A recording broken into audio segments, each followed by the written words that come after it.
Open to everyone.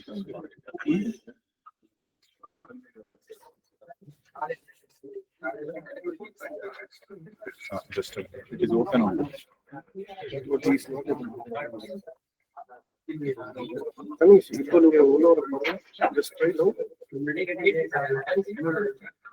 No, nothing pending. No pending.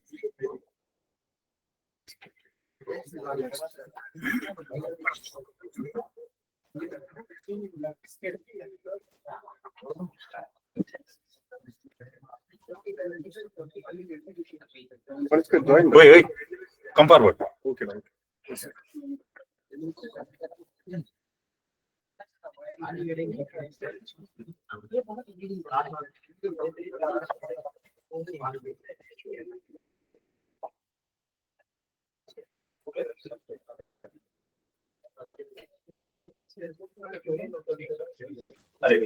One of the adjusted curtains.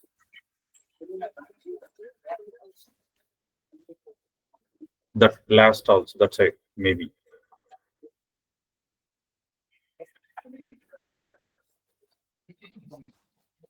No, it is not happening, huh?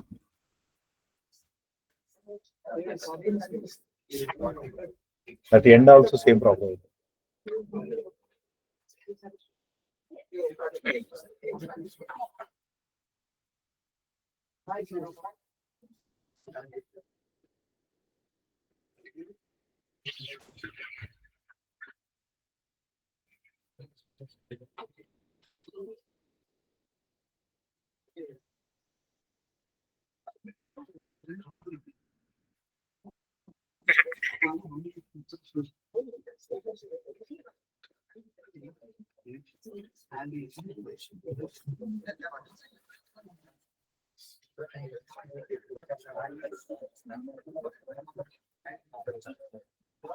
Online students, am I audible or not? Someone respond, please. Do the screen visible or not? Yes, sir. Yes, sir. Yes, sir.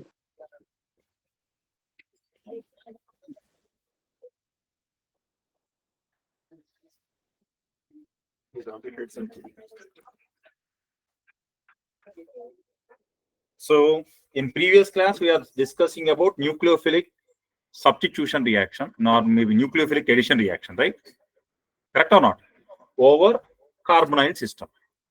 So anything which is negatively charged or maybe having lone pair of electrons will donate lone pair of electrons to carbonyl system. So and gets added to carbon. That's what we have done in case of hydroxylamine. Here nitrogen have lone pair. That nitrogen donates lone pair to carbonyl system. So if I consider this as, sorry, oh, it is not working. If I consider this as aldehyde, I am taking hydroxylamine, NH2OH, nitrogen have lone pair, so this will donate lone pair of electrons. Yes, madam. Correct. So leads to formation of CH3, CH, and this converts into O minus, and this will be NH2 plus. So I am writing it as NH, and that hydrogen I moved over this system. After that, what I am doing? I am eliminating H2O. If I eliminate H2O, what you got? CH3, CH double bond NOH. So what we call it as oxide. So aldehydes or ketones react with hydroxylamine to form oximes. The moment we discuss about oximes, there is one famous named reaction. What is it? Yesterday we have seen that, man, rearrangement. Beckman, huh? So we have discussed about that rearrangement. We call it as Beckman rearrangement. So in presence of acids, oximes rearrange to N substituted amides.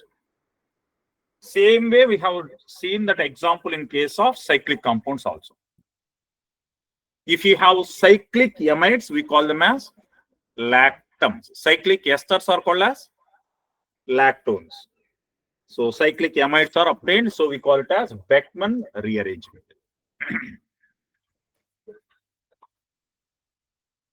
So in short, instead of writing this, we can also write this in this way. So when I am adding either aldehyde or ketone with hydroxylamine or any other compound, whichever having ability to donate lone pair of electrons, what I'm trying to do, I'm removing water here. From here hydrogen, from here oxygen, H2O is eliminated. So I'm forming multiple bonds between carbon and nitrogen. That's what we are doing in short, right? So one more time, observe this Beckmann rearrangement.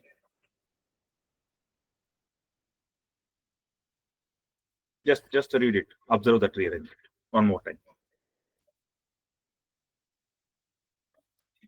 Online, anyone from SW03 batch? Yes, sir. Response, sir. Yes, sir. 01. Yes, sir. Right.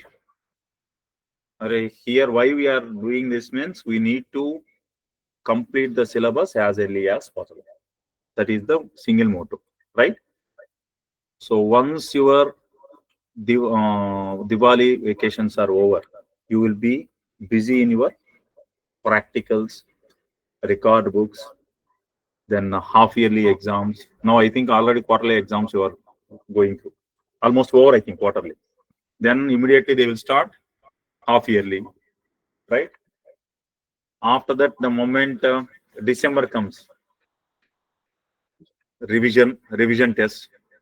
Then January you have JE mains, right? In January you will have practicals. February also you will start. You will forget everything. In February, March you will be busy in boards, right?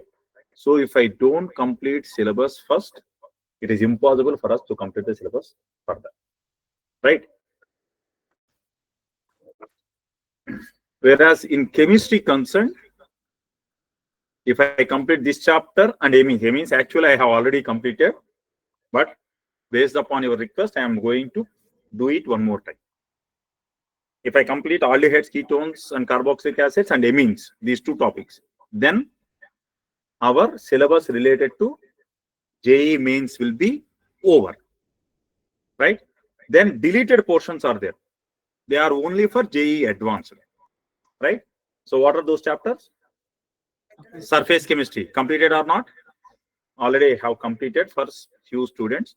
Remaining students, for them, if required, I will do it one more time, right? Only I think for SW03 batch, right? So surface chemistry, solid state, then polymers, chemistry in everyday life, then metallurgy, POC, practical organic chemistry. These 6 chapters. One more chapter is there, qualitative analysis. Don't consider this qualitative analysis as deleted portion because you are doing practicals. That's why we will discuss that qualitative analysis in our regular portion. So instead of saying 2 chapters, let us say it as 3 chapters. What are they? Aldehydes, ketones, and carboxylic acid. I call it as carbonyl compounds. All the 3 put together, I call it as carbonyl compounds. Then amines, and then qualitative analysis. Right? Qualitative analysis is pure practical only, but we will see all the reactions at one place. If you are thorough with qualitative analysis, complete inorganic chemistry is over. If you are thorough with POC, complete organic is over. Right? So that's why I will discuss these topics also in detail. Right? So instead of rushing up, let us have more classes Friday, Saturday, Sunday also. Earlier you have only Saturday, Sunday. Now we are asking you to come for one more day. Friday, Saturday, Sunday also, so that we can push the syllabus as early as possible. Okay, wow. Just go through this one.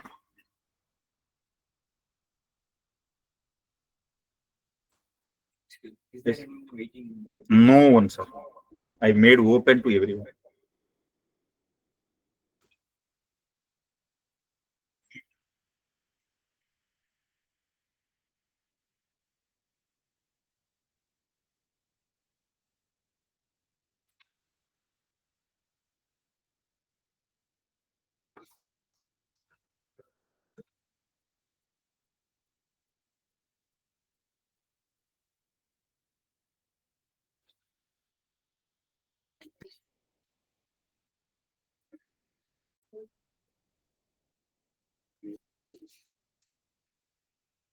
Done.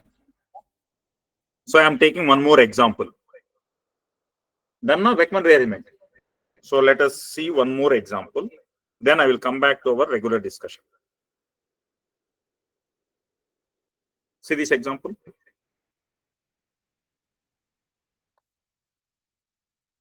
CH3, C double bond O, ethyl group. I am taking CH2, CH3.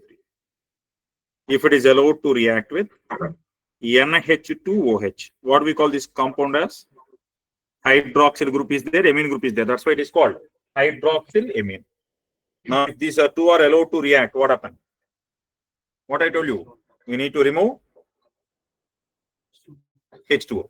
Of course, nitrogen will donate lone pair. This bond will shift. That will convert it to OH. This will convert it to NH. After that, H2O is eliminated.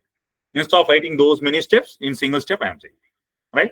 From here oxygen, from here hydrogen. H2O is gone. If H2O is gone, what you got?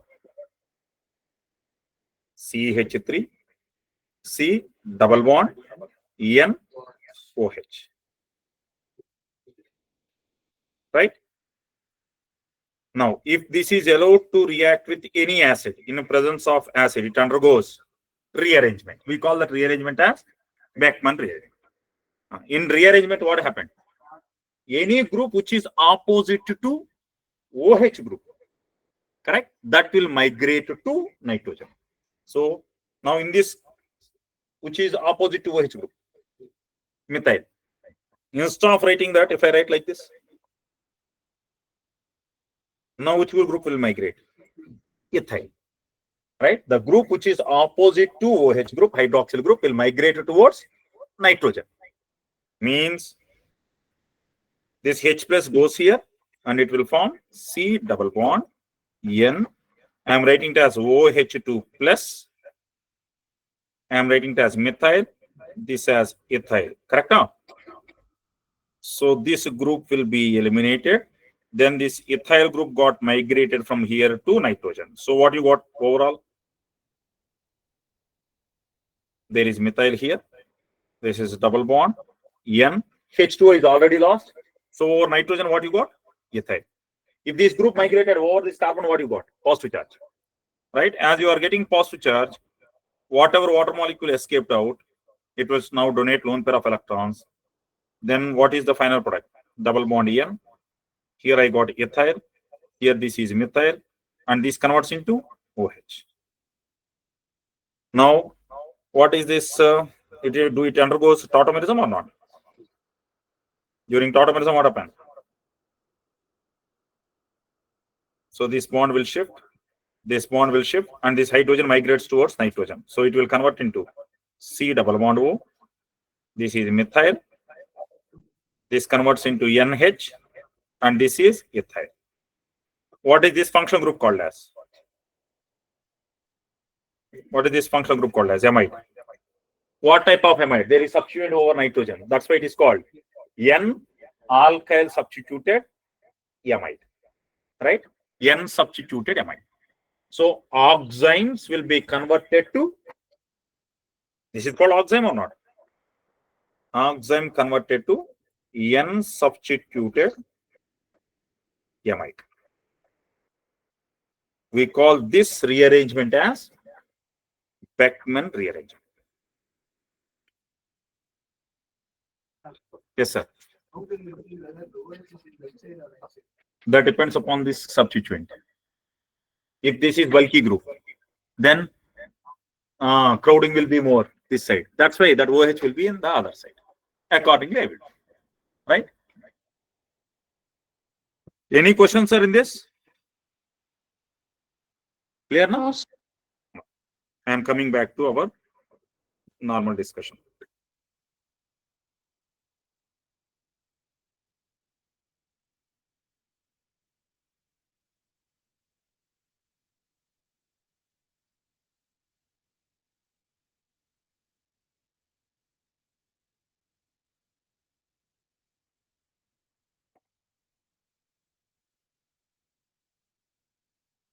So reaction with NaH2OH is done, right? Now I am taking second reagent. I am taking NH2 bond NH2. What do we call this as? Hydrazine. Now I need to again remove H2O. From any nitrogen, I can remove H2 and from here oxygen.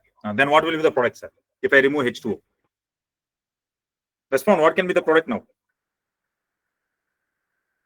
CH3, CH, double bond, N, single bond, NH2. Correct or not?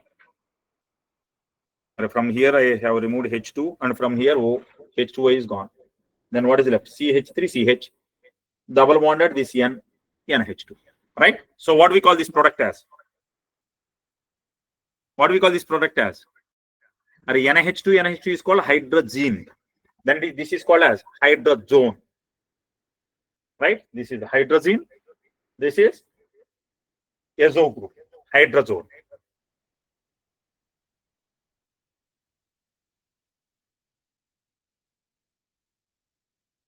Now I'm taking one more. On benzene ring, I'm taking NH bond NH2. Then what we call this as? Phenyl hydrazine. This is hydrazine. This is called as phenyl hydrazine. Now, from where I will remove H2 and from where I will go, that means how I will remove H2? From the middle nitrogen or the end nitrogen?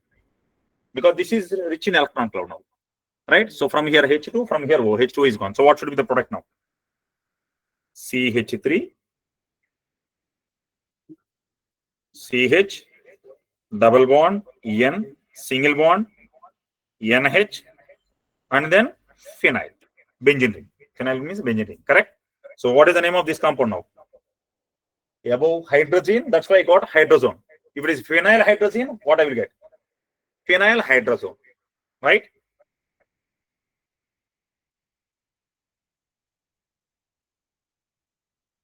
Any questions? Respond, sir, respond. Now I am taking another reagent. Brady's reagent, sir.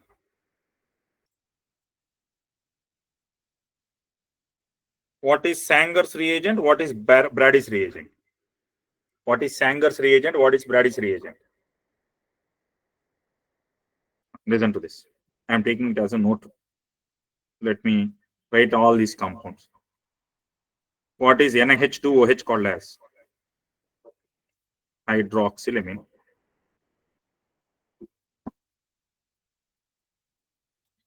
What is NH2 called as? Hydrazine.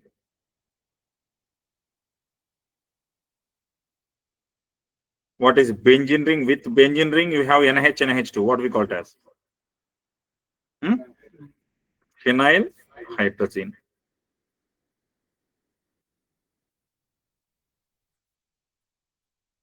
On benzene ring,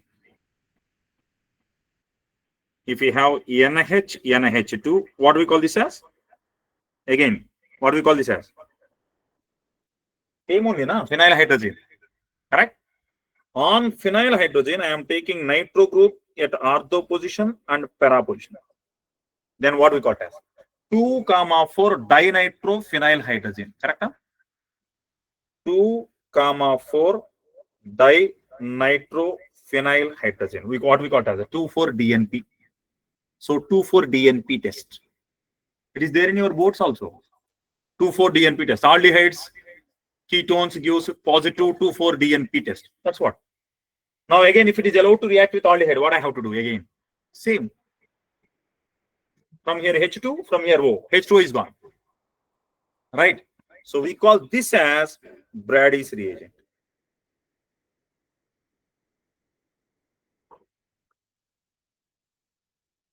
Any questions? Any questions about Brady's reagent? 2,4-DNP is called Brady's reagent, or we also got as a 2,4-DNP test. Tell me the product, sir. What is the product now? Yes, sir. Dinitrophenyl hydrogen. This is called phenyl hydrogen, man. At second position and fourth position, nitro groups are there. That's why I call it as a dinitro. 2,4 dinitrophenyl hydrogen. 2,4-DNP, right? Tell me the product. Same thing, man.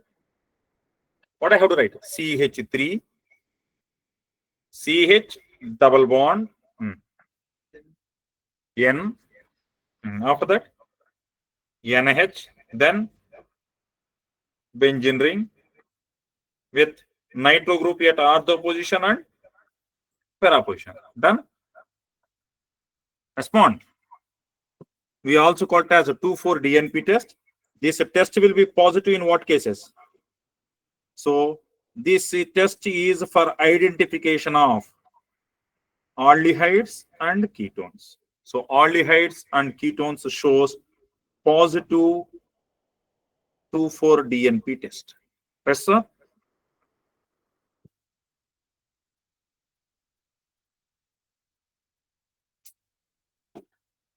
Any questions? Sir, how you confirm this test? This obtained product is either yellow or brown in color. So observation of that yellow color or brown color with the 2,4-DNP confirms given reagent is either aldehyde or ketone. Is it clear?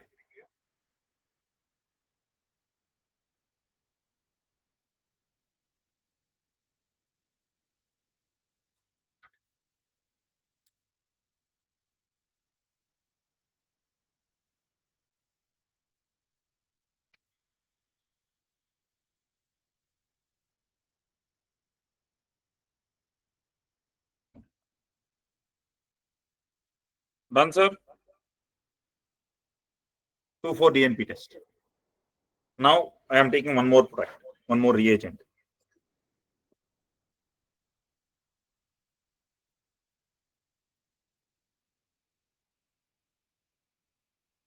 Now I am taking NH2, NH, C double bond O, NH2. What do we call this as?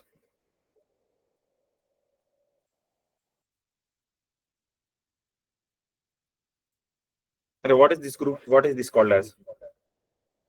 NH2, CO, NH2. What is this one?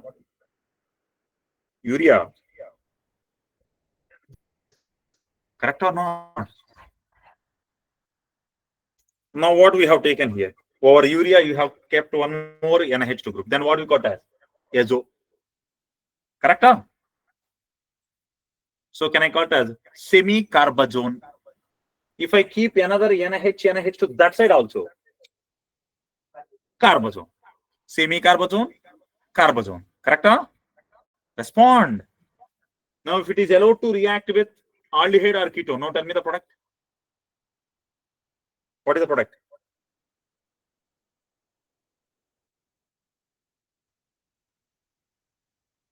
Respond, sir. This is carb. This is amide. This is hydrogen. Right? So, can I call it as carbon possessing hydrogen? Carbazine. Reacted with aldehyde or ketone. One. Right? So, that's why it is called as azone. Azine react with aldehyde or ketone to form azone. Or hydrazine reacted with aldehyde or ketone forming hydrazone. Carbazine reacts to form carbazone. If it is reacting only once on one side, that's why it is called semi. If it is on both sides, now tell me the product. What will be the structure? Yes, CH3, CH double bond. Now, whether I have to remove this hydrogens or this end. Reason. This nitrogen is adjacent to withdrawing group. Therefore, electron density over this nitrogen decreases. So, which will act as a donor now. Correct? So, from here, I have to remove H2. So I am writing N single bond NH, C double bond O, NH. Any questions? Any questions, sir?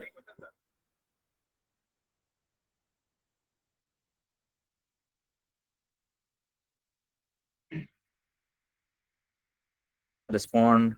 Do you have any questions? So all these are examples of, all are in fact same type or not? Is there anything new? All are same type. Removal of H2O. I am removing here. Here also I am removing H2 from here and O there. All are same type of reactions. Right? Yes or no? Now I am going to another one. I will move this also a little upward.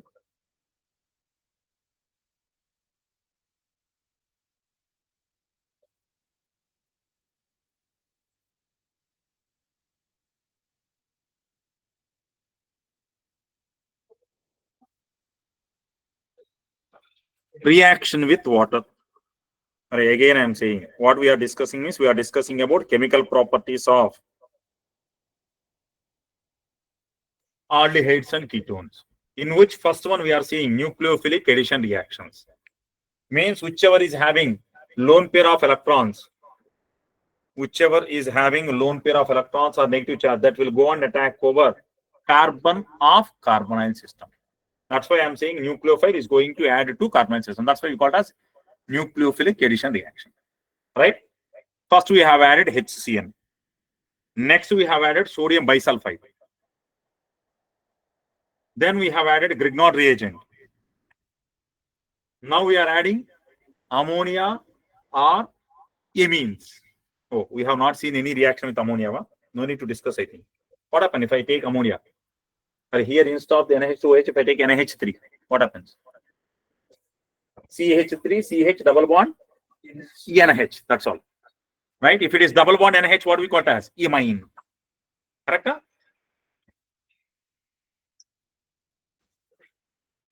Now see this, sir. Reaction with alcohols and thiols.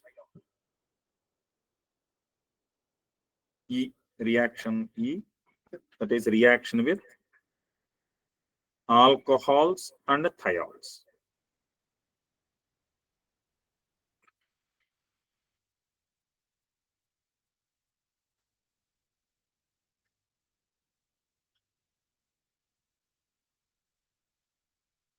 Now tell me whether they are also having lone pair of electrons or not.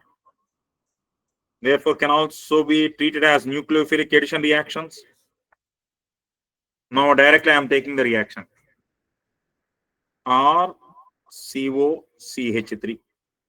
ketone allowed to react with CH3OH. Now tell me, sir, what happens? What happens now? OH will go and attack. Then this bond will be shifted above. Oxygen is having low pair, now that will go and attack. So it will be RCO minus, and here it becomes OHCH3. As oxygen donated lone pair, it will get positive charge. Correct? Huh? You will get this one. Yes or no? Now after this hydrogen migrates from here to here. So product will be RCOH CH3. Here what you got? OCH3. Yes or no? So directly I am writing that product. So I am writing RCOH OCH3 CH3. If this is allowed to react with methanol again, what happens? Generally, it has to be done in presence of acid. I am taking in presence of HCl. Right? Now, again, I am allowing it to react further.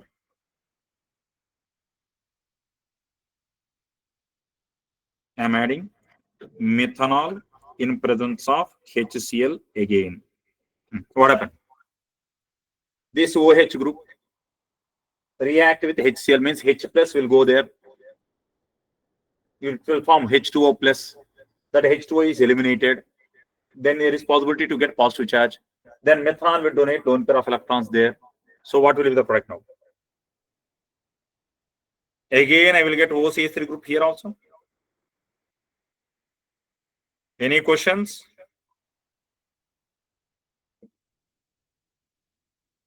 Right?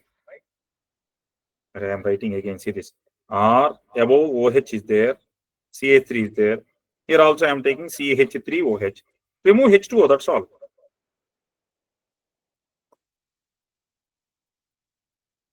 If I remove H2O, what you will get? Over carbon again OCH3 group you will get now. Already when the OCH3 is there, now you will get another OCH3 group. Correct? Now, what do we call this one as? Have you seen this type of compound somewhere? If you have two OCH3 groups on same carbon. Say something.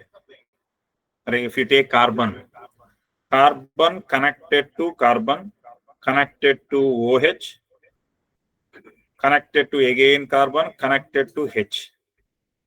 What we call it as? Hemiacetal. Correct? Let me explain again. See this.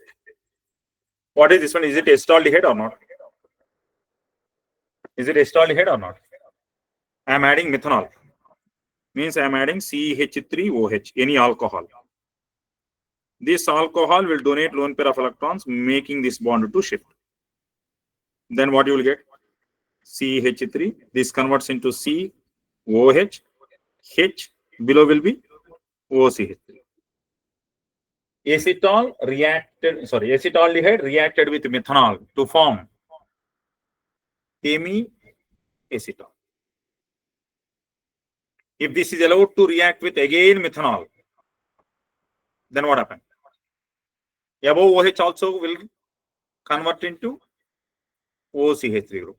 Response, sir? Then we call this one as acetal group. Instead of this, if I take CH3, C double bond O, CH3. Now tell me what will be the product first. Can I get this one or not? Now tell me what is the name of it one. This is ketone. Ketone with methanol. What you got? Hemiketal. Now what about this one? We call this as ketone. These are the four different types of compounds: hemiacetal, acetal, hemiketal, ketone. Among all of them, we call this as this group hemiacetal group. If any compound having hemiacetal group, that will react with mild oxidizing agents also. Right? So it can be oxidizable. If you have hemiacetal group, such compound will be oxidizable. Or we can say it can react with Torrance reagent, Paling solution, Benedict solution, and so on. Right? Compounds having hemiacetal group reacts with Tollens, Failing, Benedict, etc. because of presence of this OH group. Clear? This is the major idea for one chapter called biomolecules. All biomolecules. Glucose, glucopyranose, fructofuranose. All these things are showing a positive test for Tollens reagent because of presence of this OH group. We call that group as hemiacetal group. Clear? Any questions in it? So I am going back.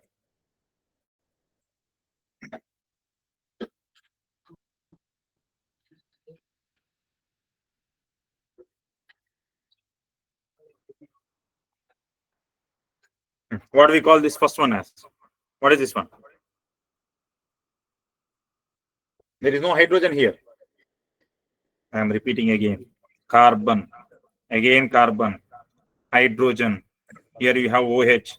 Here we have OCH3.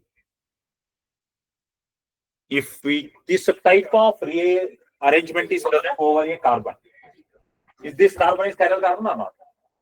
Over a chiral carbon, if one carbon got connected, one hydrogen connected, one OH connected, and one error linkage is there, then we call this species as hemiacetal. Any questions?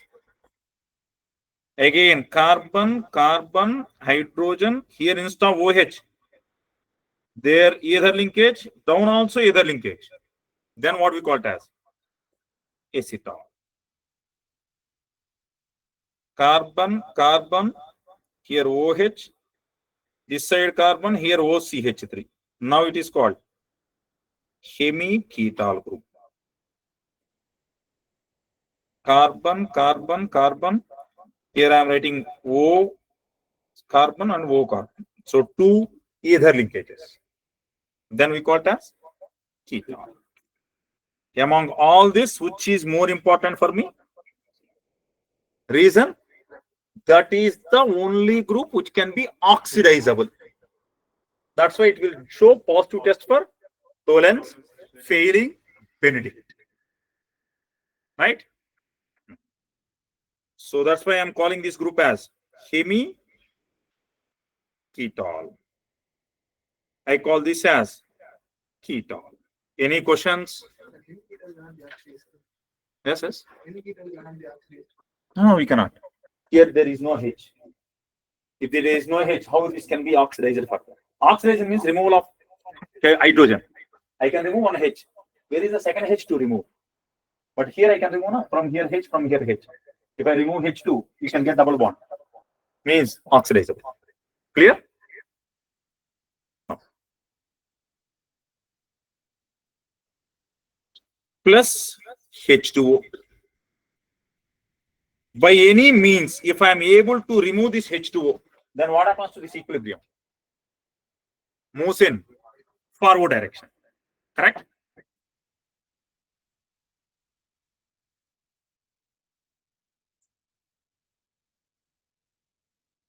Removal of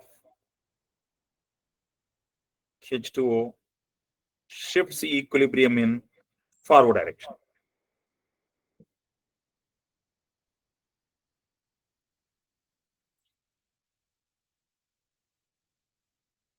Any questions about this one, sir? Online? Respond. Do you have any questions in this? No, sir. Now I am taking one more example. Instead of methanol, I am taking sulfur here. Instead of oxygen, I am taking sulfur. Then we call it as a thiol. So R C double bond O CH3 plus 2 moles of RSH. Why I am taking 2 moles, sir? Instead of adding 2 moles separately. Here 1 mole of methanol is again 1 mole of methanol. Instead of doing that, I am doing it single step. And if I add 2 moles of thiol, then what you will get? In presence of HCl gas, again I am removing H2O. Correct or not? Indirectly, what I am doing? From here, 2 moles now, H and O, H2O is removed. So what you got?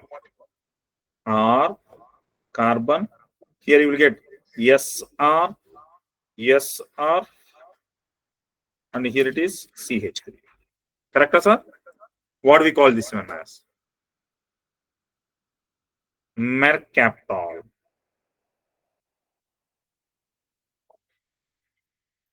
Where we discussed about mercaptols, mercaptones.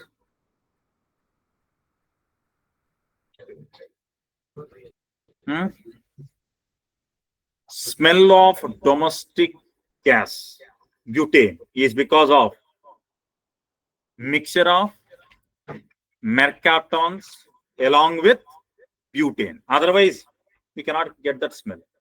How many times we discussed at that point? Are household gas, sir? It is nothing but butane. Butane is odorless. You don't have any smell. Then to avoid fire accidents, what they do? They will mix mercaptons so that mercaptons are responsible for that smell. When there is gas leakage, we can identify it because of mercaptons. Then we can stop it so that fire accidents can be avoided. Clear? Now I am taking one more reaction.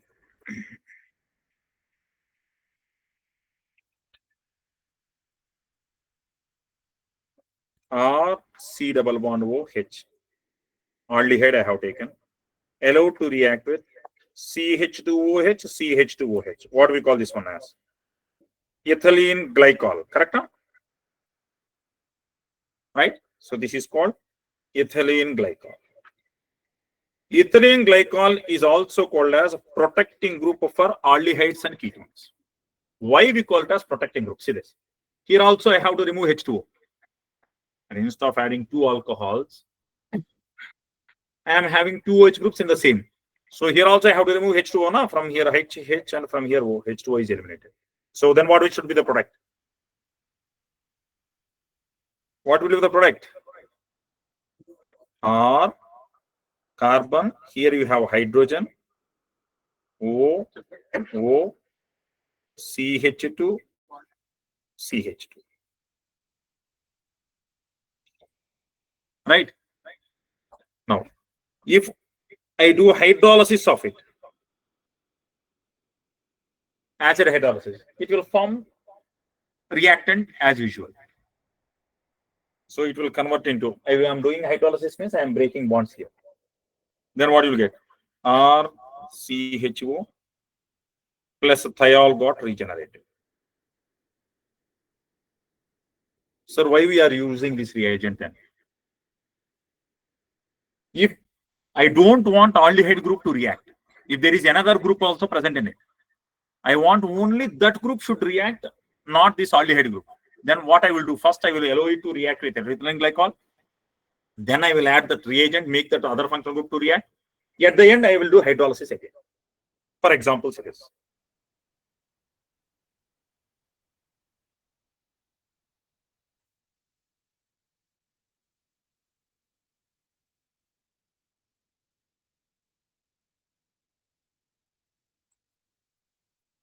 This is the reagent I have taken. If I am allowing to react with lithium aluminum hydride, what happens, sir?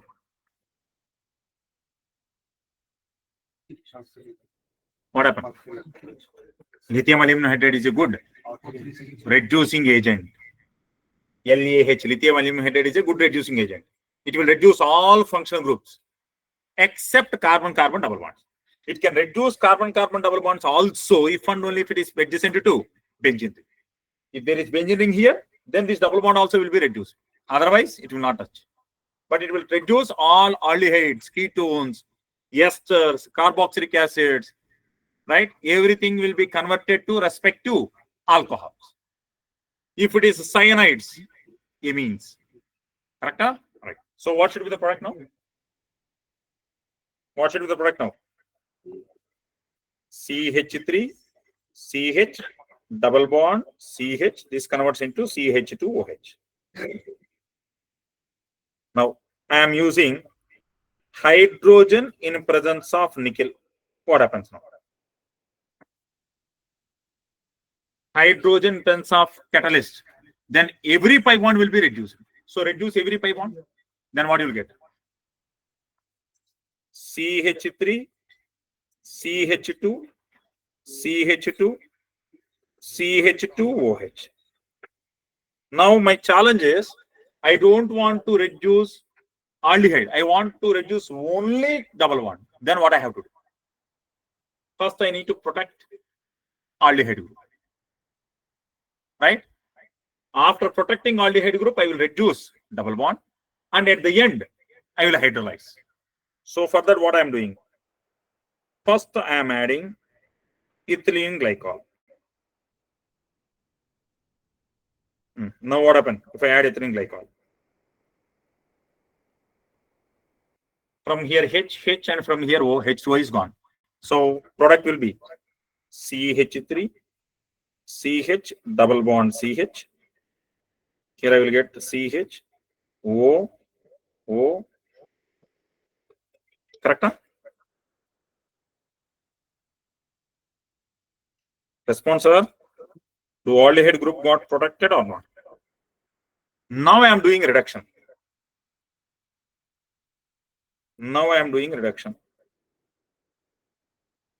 What happens now?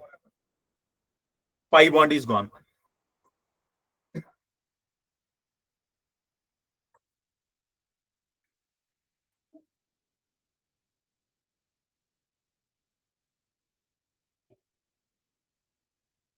Now I am doing hydrolysis.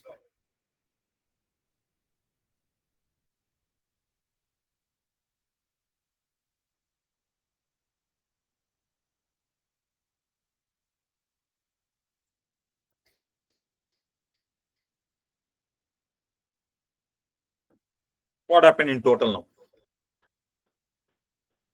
What I have done in total now? I have reduced only carbon-carbon double bond. And I have protected aldehyde group. That's why ethylene glycol is called as protecting group for. It is a reagent which is used to protect aldehydes and ketones. Right? So this is the reaction by which aldehyde groups and keto groups can be protected.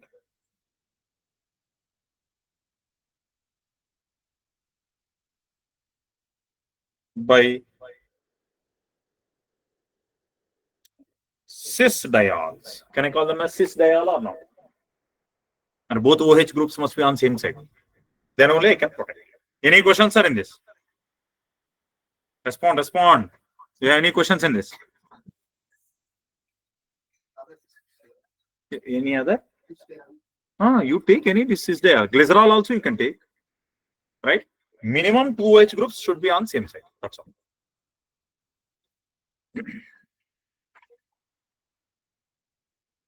So from your target booklet, sodium bisulfate reaction is over. Reaction with Grignard reagent over. Addition of alcohols reaction is over. Then acetol as a protecting group. They have given one more example, sir. Let me see that example also.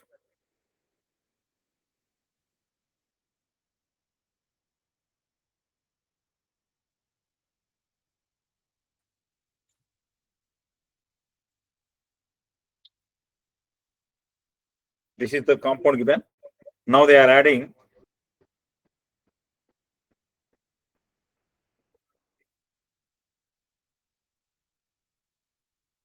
ethylene glycol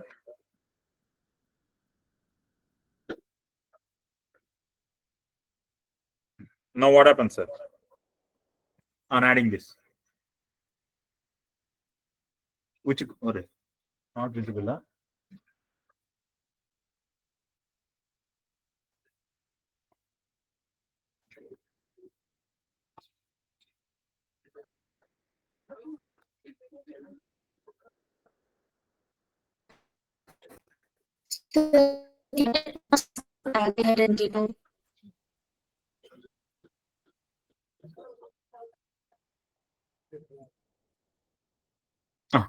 Now to the screen visible online.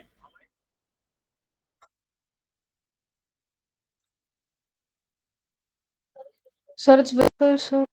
Yes, sir. Now tell me what happens if I am adding ethylene glycol in presence of acid. Which group will be protected?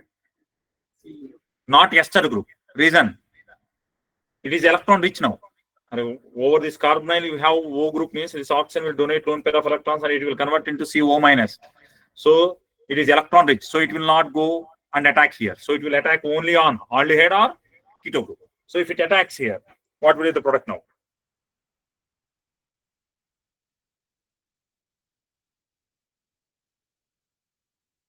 Is it clear?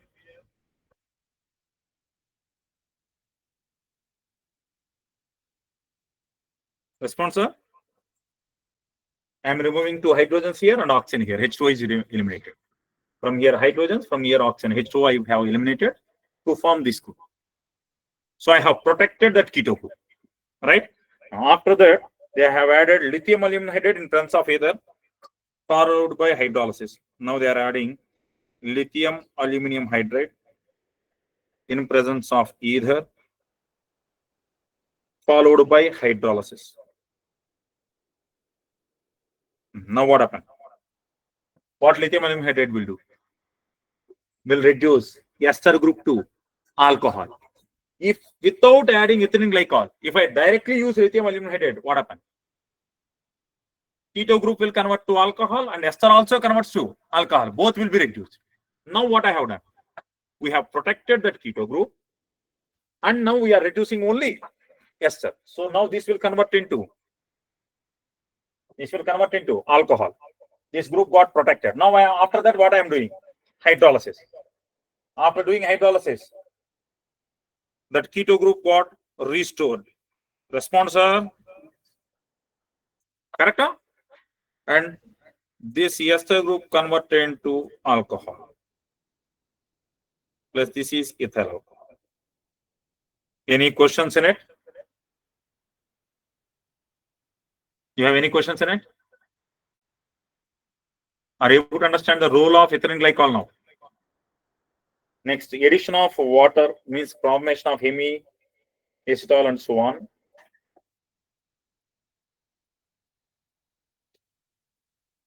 Here, let me take one note.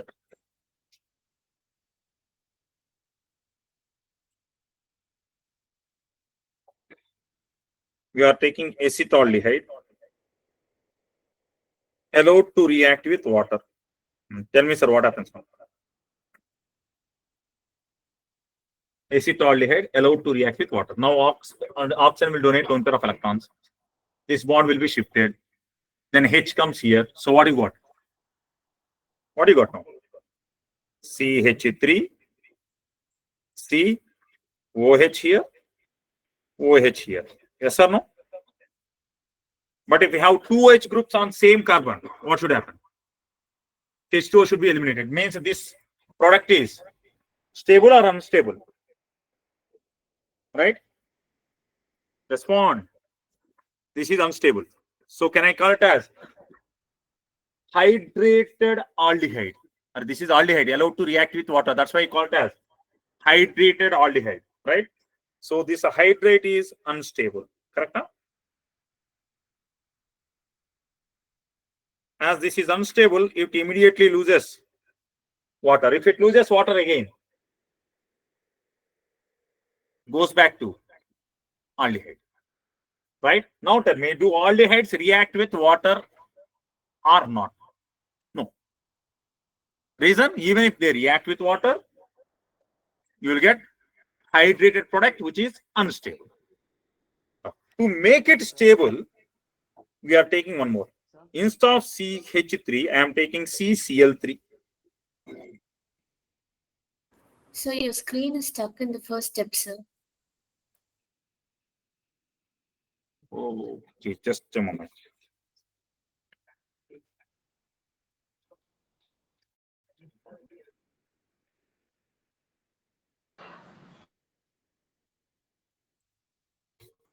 Now, Yes, right. sir. So now I am taking CCl3CHO. What do we call it as? Chloral. This is acetaldehyde. Now it is chlorinated, chlorine substituted acetaldehyde. Now what we call it as? Chloral. Right? Now when chloral is allowed to react with water,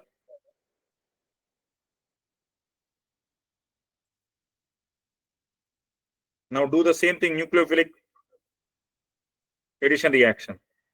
What will be the product now? I have to write two H groups. So I am writing the same. Carbon, one chlorine here, another chlorine, chlorine, bond, carbon.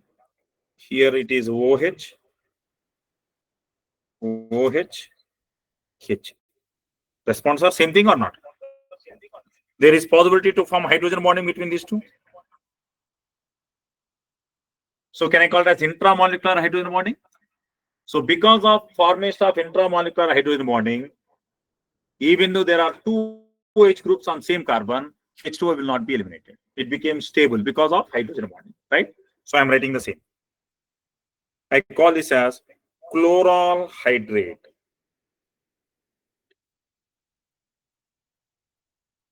This is stable due to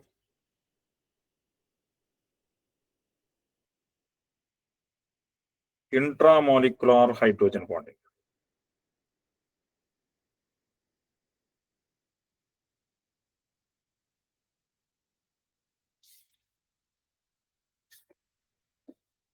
In the same way, observe this compound.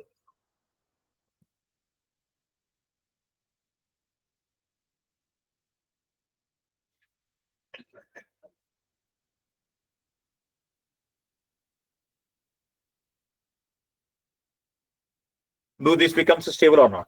Here also there are two OH groups on same carbon.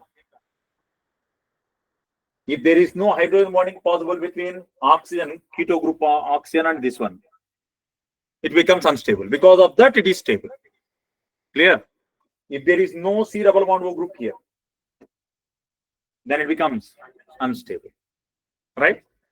Response, sir. Do one thing.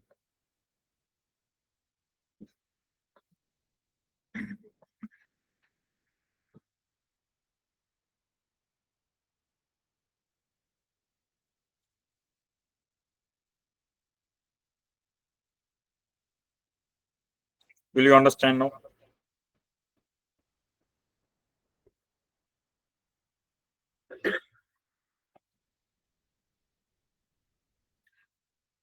Respond. So we are done with the reaction with water. Next, reaction with ammonia done. Reaction with hydroxylamine done. Hydrogen done. Phenyl hydrogen is done. 2,4-DNP. Brady's reagent done. This Brady's reagent is also called as Bosch reagent. Brady's reagent is also called as Bosch reagent.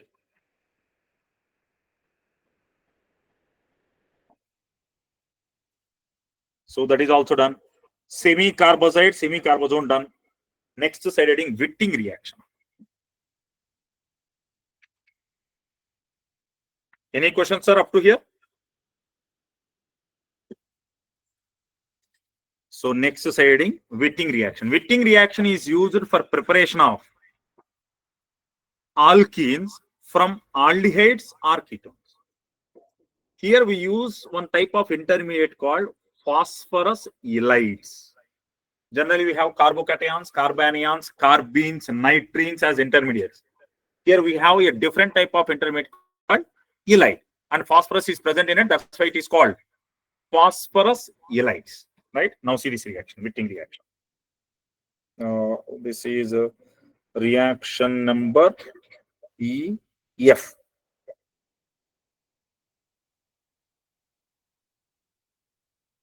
Witting reaction, named reaction, sir.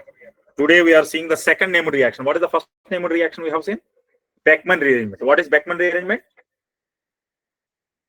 Enzymes in presence of acids rearranges to N substituted amides.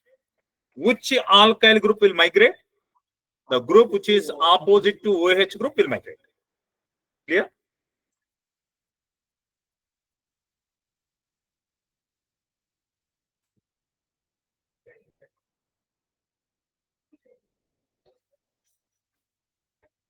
Now see this one.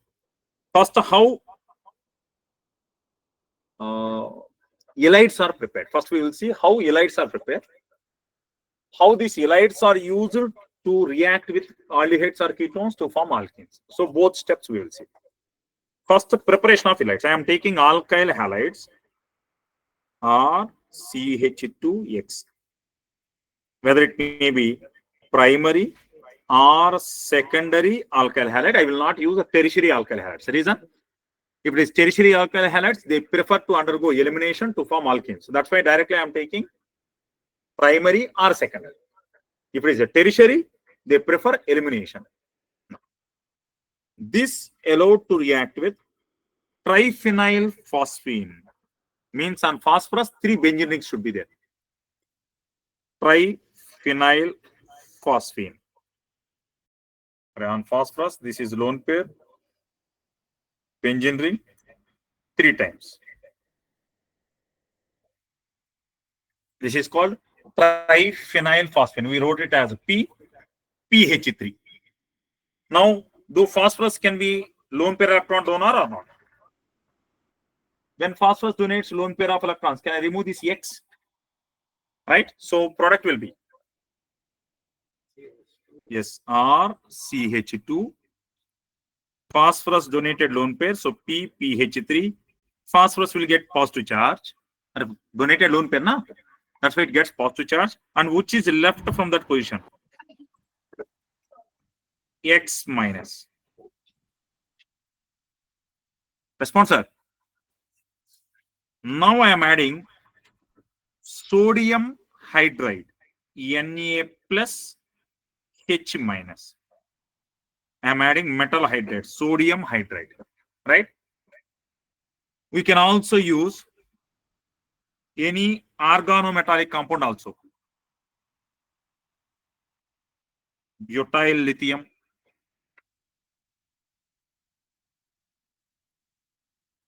phenyl lithium, sodium methoxide, etc. Any questions in it? Now see here.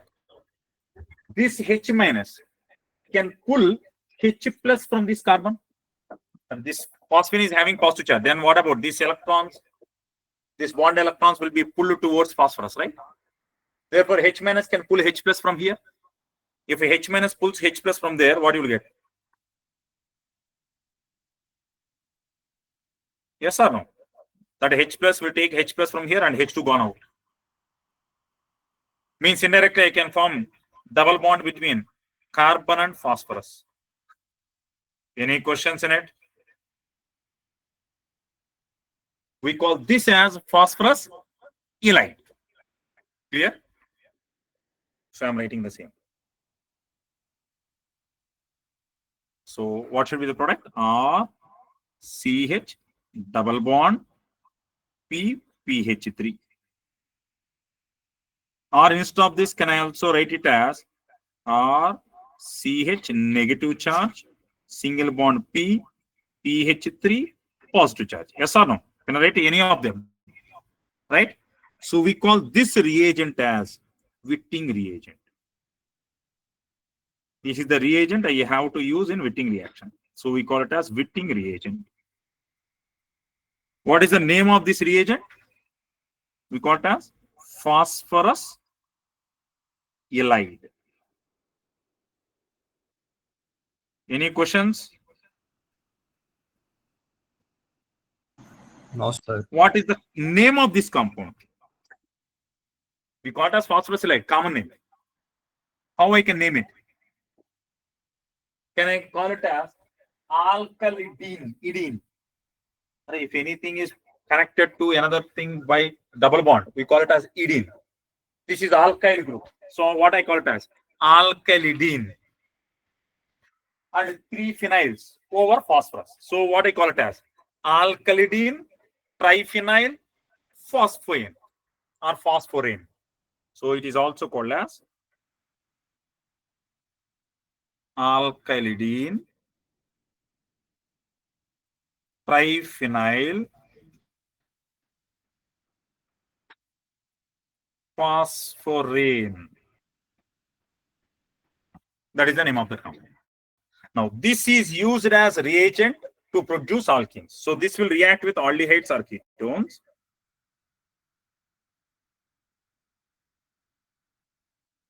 Aldehydes or ketones.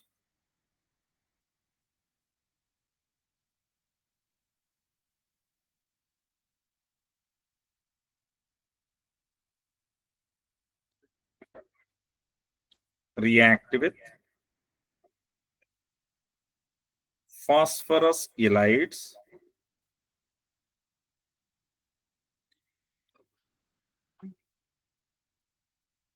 to give alkenes. What we call this reaction as? The sponsor, what we call this reaction as? Witting reaction.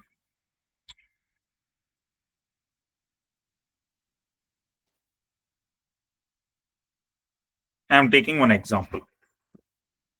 I am taking acetone, CH3, C double bond O, CH3. This is acetone.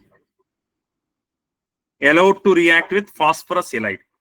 So I am writing that phosphorus halide like this. I am writing carbon. Over carbon, what I have to write? Positive charge or negative charge in phosphorus halide? Negative charge. So I am writing carbon with negative charge. Single bond phosphorus, PH3 with positive charge. Then over that, R is there, hydrogen is there. Now tell me, do it can attack as nucleophile over carbonyl system or not? and carbon is having negative charge. Then it will go and attack over carbon. No? It is like nucleophilic addition or not. That's why we are seeing that under what? We are seeing that under nucleophilic addition reactions. Right? If it attacks here, oxygen will get. Then phosphorus is having. So there is a bond formation between these two. Correct? Now? So what will be the product now? I am writing this as carbon, methyl here, again methyl here. Here I am writing oxygen. Here I am writing CH. Or here I am taking phosphorus and pH3. Any questions in it? Right? Possible or not? Now I am doing rearrangement. Make this bond to shift here. Make this bond to shift here. What do you get now? CH3, C, CH3, double bond, CH, R, plus what is gone out? PO, PH3. Yes or no? Now we are getting alkene or not? So aldehyde or ketone with the phosphorus halides form alkenes. We call this reaction as wetting reaction. Now the problem is whether you are getting cis or trans. That is decided by what type of solvent you have taken. If you have taken non-polar solvent, if the reaction is carried out in non-polar solvent, then I will get preferably trans alkene. I will get trans alkene preferably.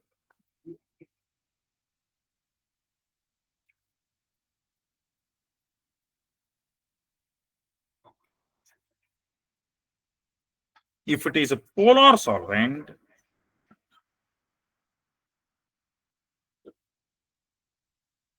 you will get cis.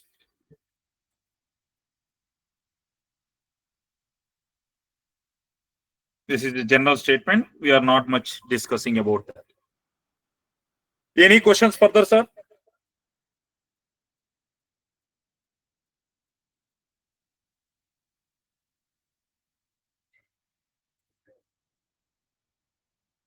Any questions about Witting reaction? Response, sir. Online. No, sir. Next one. They have given oxidizing reagents, oxidation reactions they have given, and then reduction reactions they have given. Okay. If we do oxidation reduction reactions, I think except named reactions, everything about aldehydes and ketones chemical properties are over. After that, you will have only named reactions left. In that, two major named reactions are there: aldol condensation, Kenizero. Right? So coming to next slide, oxidation reduction reactions. These oxidation reduction reactions, I will take it as a separate part. Right? So what I will do here is all oxidation reactions, all reduction reactions, I will complete here itself. Okay, wow. Right?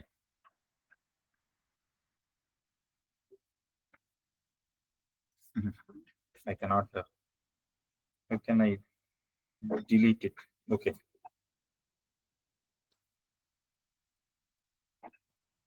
So I'm taking the side heading.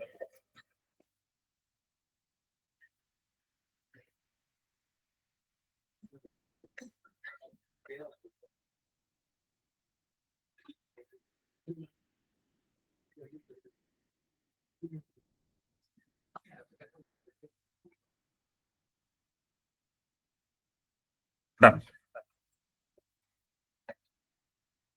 So we are doing oxidation reduction reactions. First, we will see about oxidation reactions.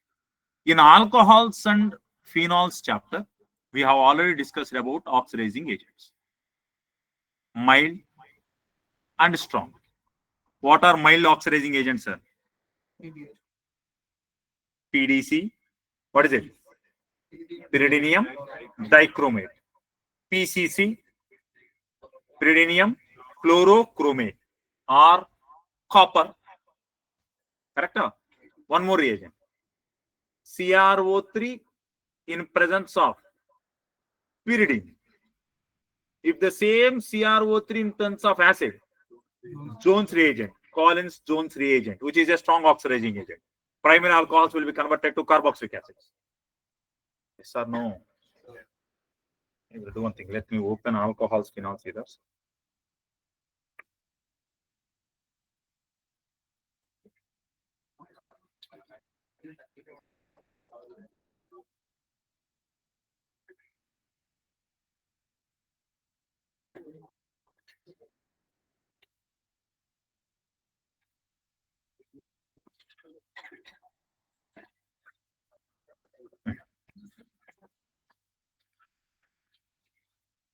So we are discussing about oxidation reactions, sir. The two we are discussing about oxidation of aldehydes or ketones. Alcohols already we have seen. So that's why we are discussing about oxidation of aldehydes or ketones.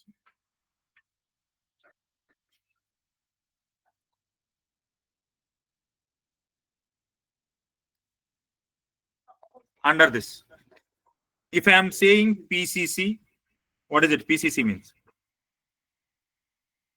pyridinium chlorochromate. PDC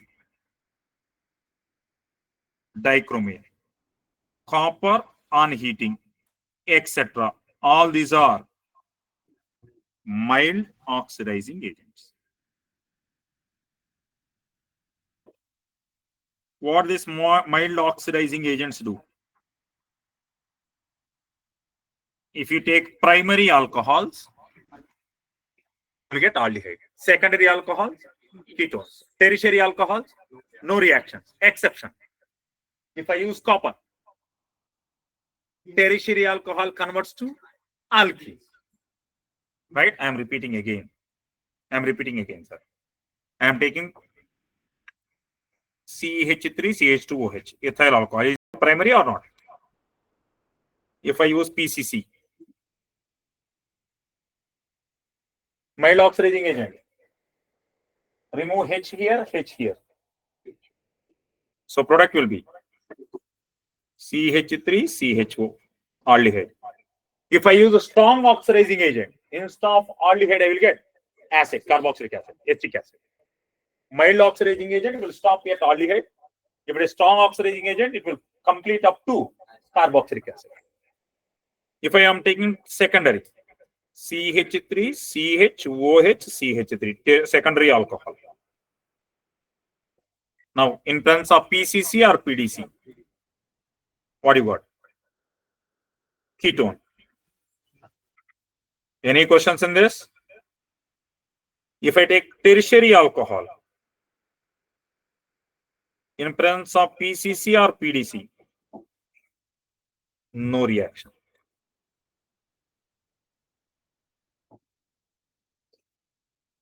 Exception. I will take it as a note. Instead of PCC or PDC, if I take copper,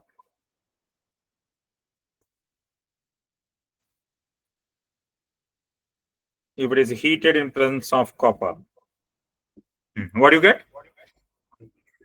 Alkene. Elimination reaction occurs. Response, sir. This is about mild oxidizing agents. Now I am taking strong oxidizing agents.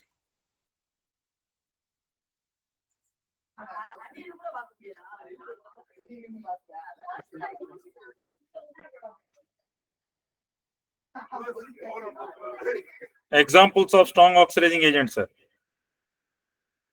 KMnO4 in presence of H plus, or KMnO4 in presence of water, neutral KMnO4, or KMnO4 in basic medium. If it is KMnO4 in basic medium, we call it as Bayer's reagent. Among these three mediums, where it is very strong oxidizing agent, KMnO4 in neutral medium. Best example, iodides will be oxidized up to iodates. In other cases, you will get iodides to iodine. I minus will convert to I2 only. But in case of neutral KMnO4, I minus will convert to IO3 minus. Clear? Response, sir. Yes or no? Say something.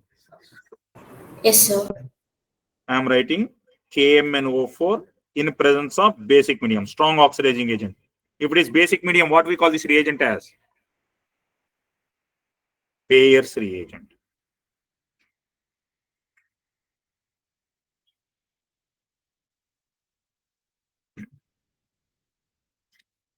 KMnO4 in presence of H plus. KMnO4 in neutral medium.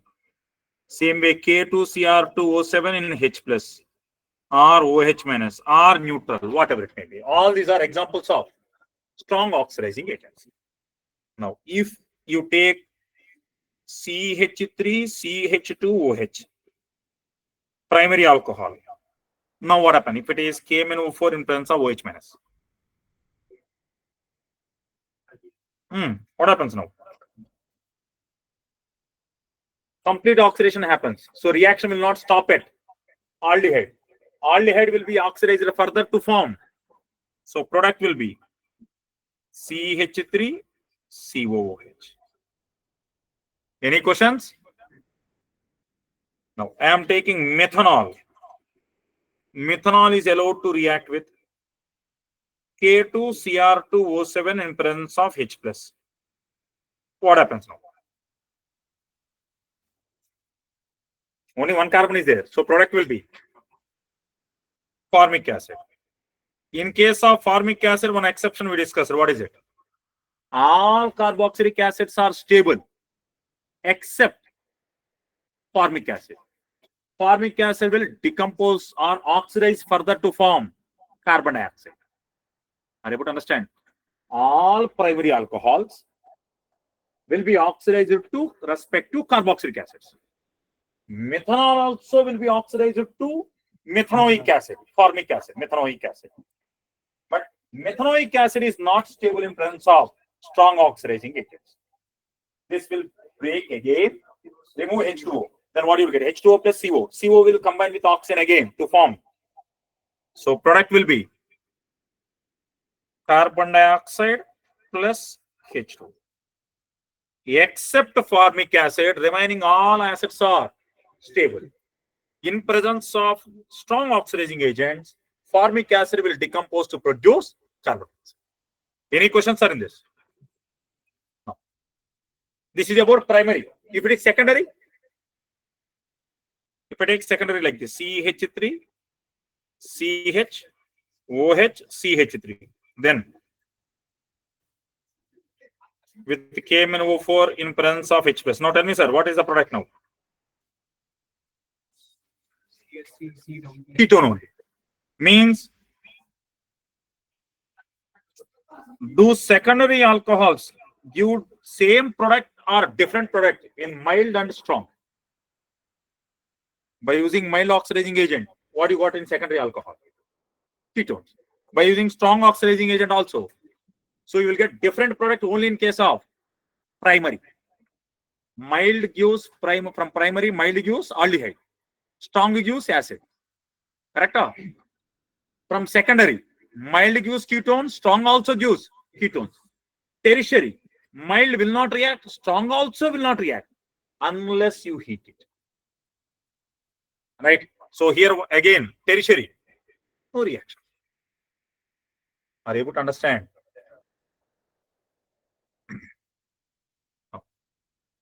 Few important cases under note. These are special reactions where we cannot expect the product. Alkanes generally do not react with either mild or strong oxidizing agent. They will not react. If they have tertiary hydrogen, CH3, C, CH3, CH3H. Do it is having tertiary hydrogen or not? Right? Only such tertiary hydrogen possessing alkanes with strong oxidizing agents will convert into tertiary alcohols. They will form tertiary alcohols. Sir, I am in class. I will call you back, sir.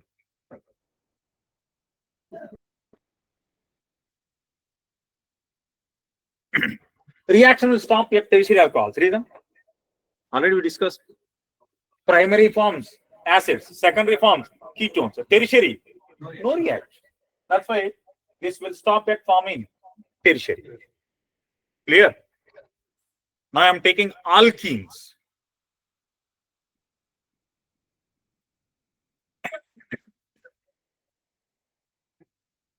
If alkenes allowed to react with Bayer's reagent, if alkenes allowed to react with Bayer's reagent at lower temperatures, 0 to 5 degrees centigrade. Here also I am taking 0 to 5 degrees centigrade, lower temperatures. Right? Here, even if it is stronger temperatures, it doesn't matter.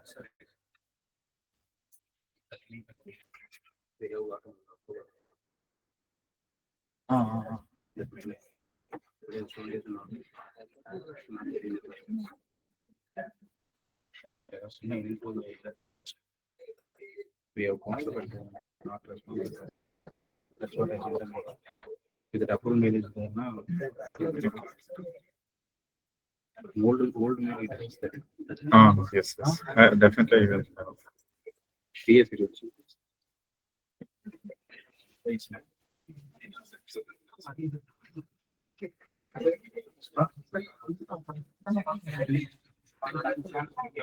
157 83627. If you want to go for break and come back quickly within 5 minutes.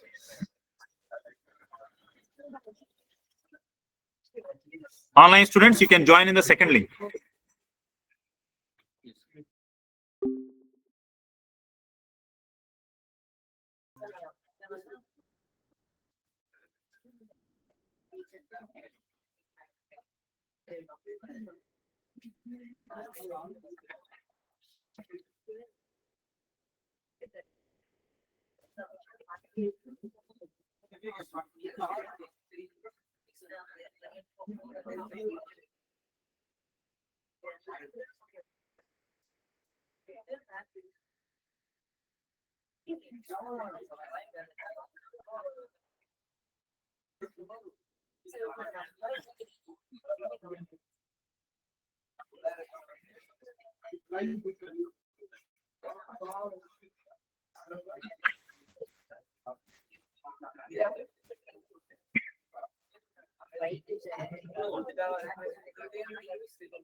Break not at over.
Specific from only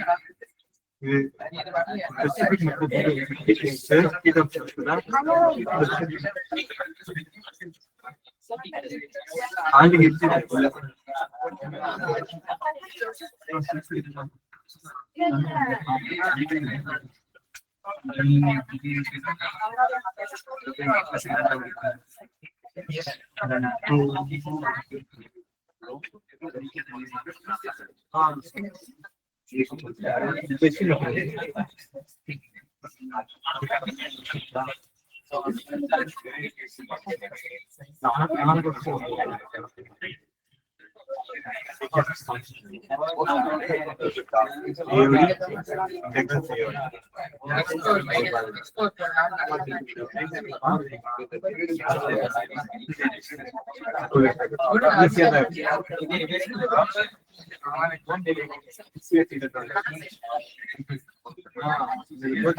Thanks, sir. Sit down quickly. Right. Now listen. So with the strong oxidizing agents at lower temperatures, please. With the stronger oxidizing agents at lower temperatures, if it is alkanes with a tertiary hydrogen, you will get alcohol. If it is alkene or alkyne, observe here, alkenes and alkynes also will react. If it is alkene or alkyne, that means if you have any carbon-carbon multiple bond, it will undergo hydroxylation, not hydration. We call it as hydroxylation, means you will add two OH groups. That too we call it as syn hydroxylation. Stop talking. We call it as syn hydroxylation, means I have to add both OH groups from same side. So what would be the product now? CH3, CH, OH, again CH2OH. Similarly, if it is alkyne, what happens? If it happens, means 2 pi bonds, no? If it happens again, on carbon, if you have two OH groups, what you will get? So you will get C double bond O and aldehyde. Correct? Are you able to understand? Any questions in it? So I am not discussing it further. Right? Now, this we are doing at lower temperatures. If I heat it, strong oxidizing agent on heating. If I heat, carbon-carbon bond also will break. Again, I am repeating. By using strong oxidizing agents, if I don't heat, this is what happens. If I heat, carbon-carbon bonds also will break. Clear up? Online? Online, someone's respond. Say something. Yes, sir. Yes, sir. Yes, sir. Observe this one. I am taking that example.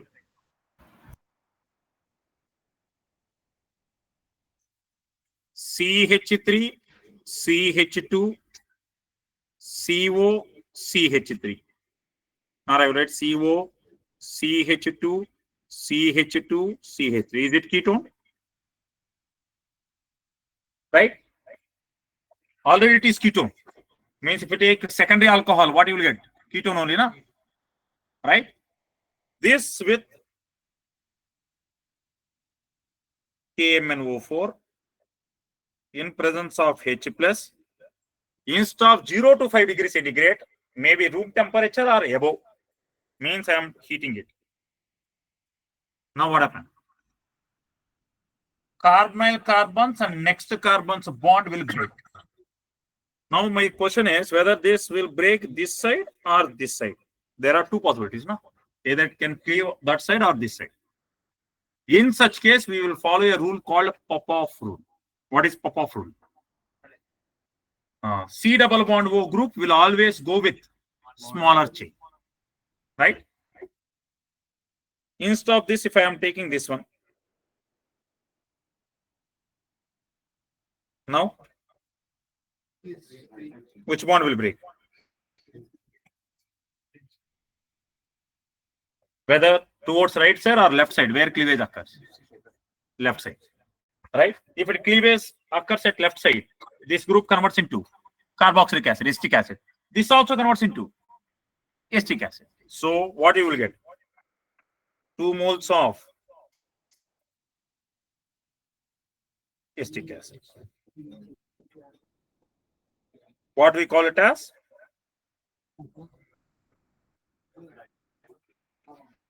Popov's rule. What is it? Carbonyl group goes with smaller chain. Online, any questions in this? No, sir. Right. Now observe this one. One more thing. Under note, if I am having benzene ring, over that I have taken a carbon chain. In this carbon chain, if you have at least one hydrogen, we call it as benzylic hydrogen. At least one hydrogen.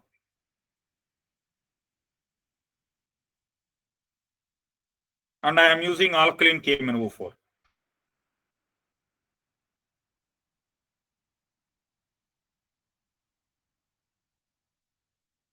Then this total chain will be oxidized to carboxylic acid. Condition is at least one hydrogen must be there. If there is no hydrogen, no reaction. Right? So at least one benzylic hydrogen.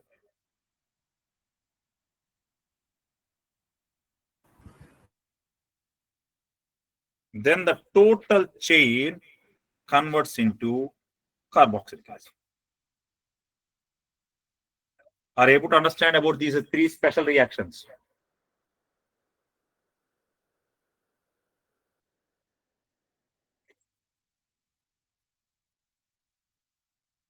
Any questions? Response, sir. Do you have any questions in this? Sir, can you show Popov's rule, sir? Yes.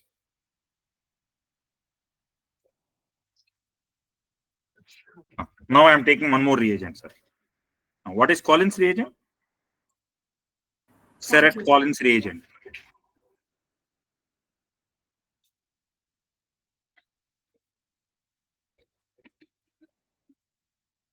Collins reagent. Collins reagent is a mild oxidizing agent. Jones reagent is a yes.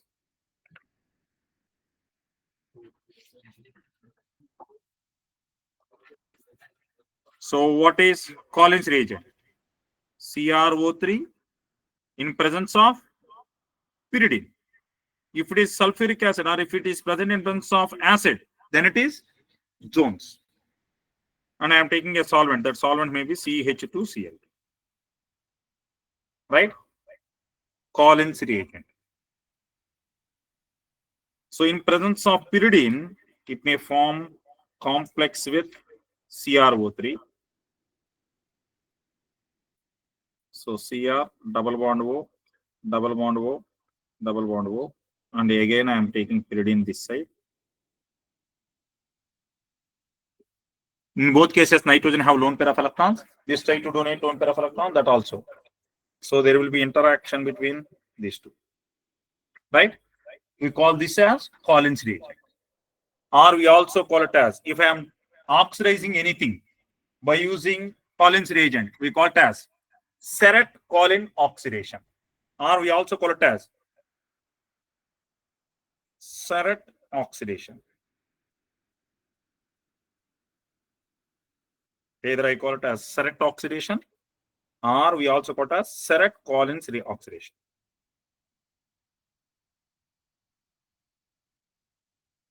Any questions, sir?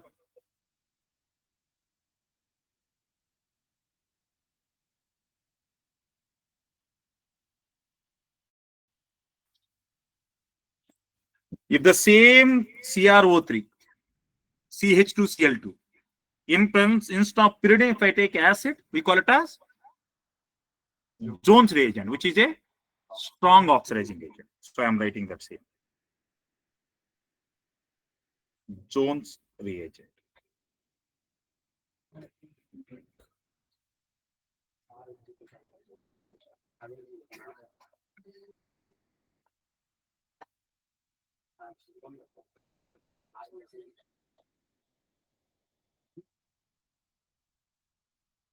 I'm writing CrO3 in presence of H2SO4 and taking some solvent.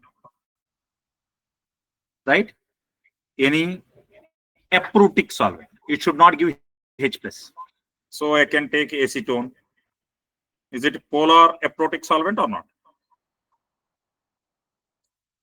Right? So it is also example of strong oxidizing agent. Now, if I use Jones reagent, primary alcohols will form carboxylic acids. Secondary alcohols will form ketones. Tertiary alcohols will no reaction. Now, if I strongly heat, I will follow Popov rule. After forming ketone, I will break carbon-carbon bond in such a way that keto group goes to lower carbon chain. Is it clear? Any questions online? Response, sir. Yes, sir. No, sir. Along with the Jones reagent, we discussed about one named reagent, DMP oxidation. Do you remember? While we were discussing in alcohols, we have discussed one more oxidation, DMP oxidation. Des-Martin periodate oxidation, DMP oxidation. Let me take that also. And what is DMP oxidation means? Des-Martin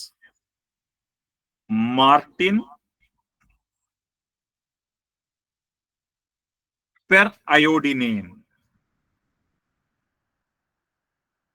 We call it as DMP oxidation. It is also mild oxidizing agent.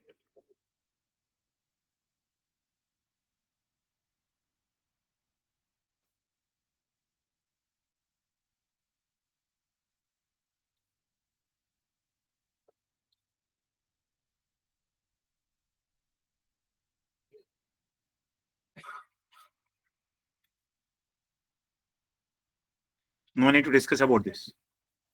Right? If it is alcohols will be converted to aldehydes or ketones, tertiary alcohols. No reaction. So no need to mention again and again. Next. Specialist oxidizing agents. MnO2, SeO2, K2S2O8, Fenton's reagent.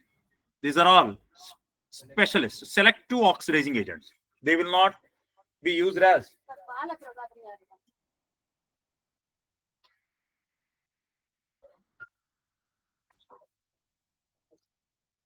so one reagent we are taking. Where we use it, this K2S2O8, sir. K2S2O8. This we discussed it separately. K2S2O8, where we use it? It is a named reaction. Yelps oxidation, right? K2S2O8 used in Elb's oxidation.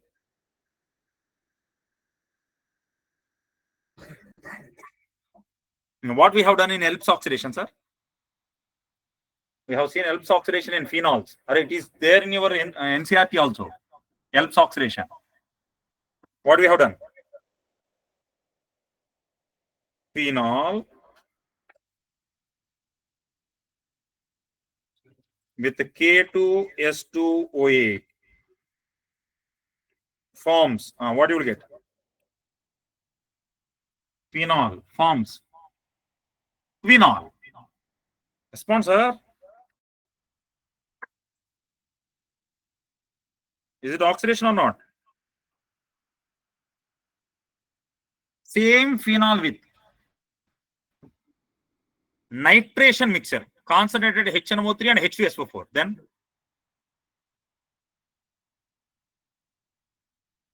picric acid major or quinone major?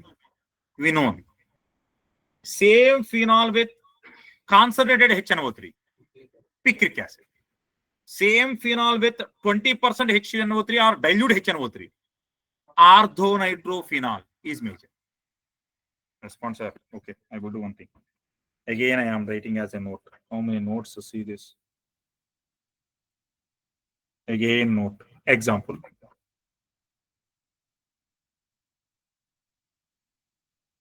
Phenol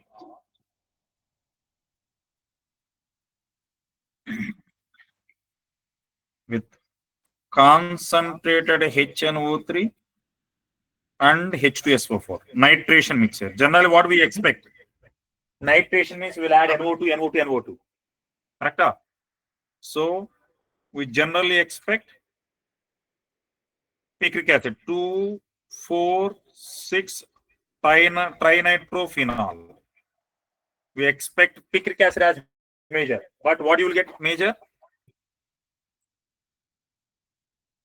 Along with picric acid, you will get quinone also. That quinone becomes major. If it is concentrated HNO3, now picric acid is major.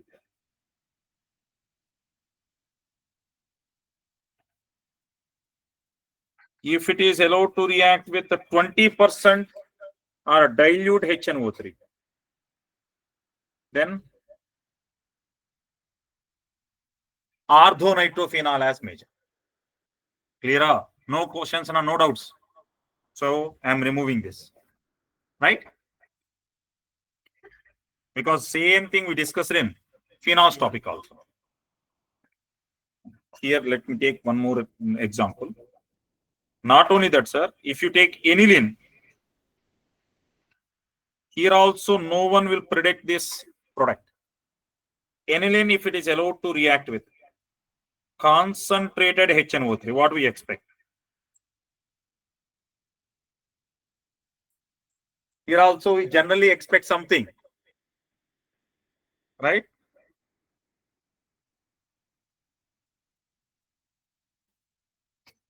No one will expect this product. So here also what you will get? Quinone is the major product. If it is aniline allowed to react with concentrated HNO3, acts as a strong oxidizing agent, you will get quinone as a major product.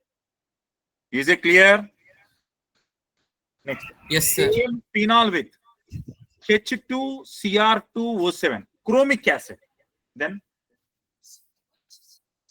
same benzoquinone only. This is benzoquinone only, man. Then also you will get benzoquinone as major product. Here also I am writing H2Cr2O7 with chromic acid.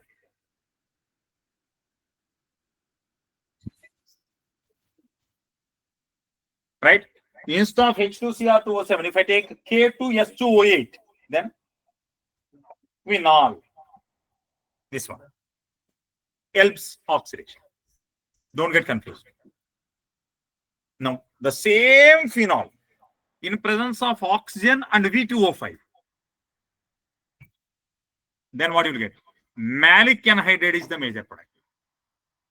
Same phenol with or benzene with oxygen in presence of V2O5. Then you will get malic anhydride as a major product. Right? Now coming to this. This is about Elb's oxidation. Now one more reaction.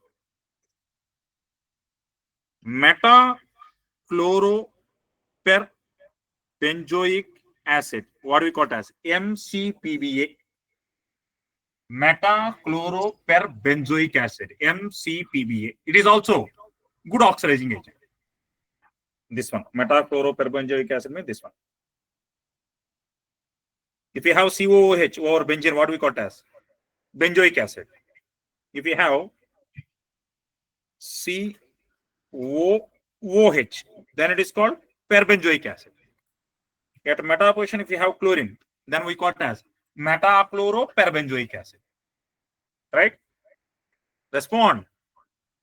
So the specialty of it is any alkenes allowed to react with MCPBA.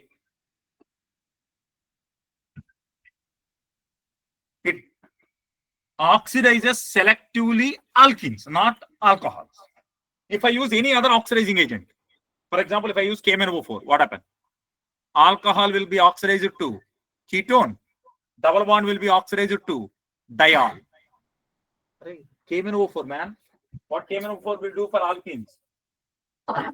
The double bond will convert into OH. So if I use KMnO4 here, what happens? This OH group converts into ketone. And this will convert into OH and OH if it is low temperatures. Yes or no? If I heat it, if low temperature is missing, 0 to 5 is missing, then primary alcohols will be converted to carboxylic acid. Secondary alcohol will be converted to ketone. Are you able to understand? If I miss this 0 to 5 degrees centigrade, same reactant, same CH3, CH, double bond, CH2, KMnO4, in presence of base, I am not heating, means I am not making temperature as low temperature. Then, if it is low temperature, I should get this. If I don't provide low temperature, reaction will not stop here. This primary alcohol will convert to carboxylic acid. This will convert into ketone. So I will get CH3, C double bond O, COOH. Response, sir. Any questions in this? Clear? All these are different examples, sir. Here I am taking OH, CH2, CH2, OH. If it is allowed to react with KMnO4 on heating, now what will be the product? Strong oxidizing agent or not? I am heating also. Now what should happen?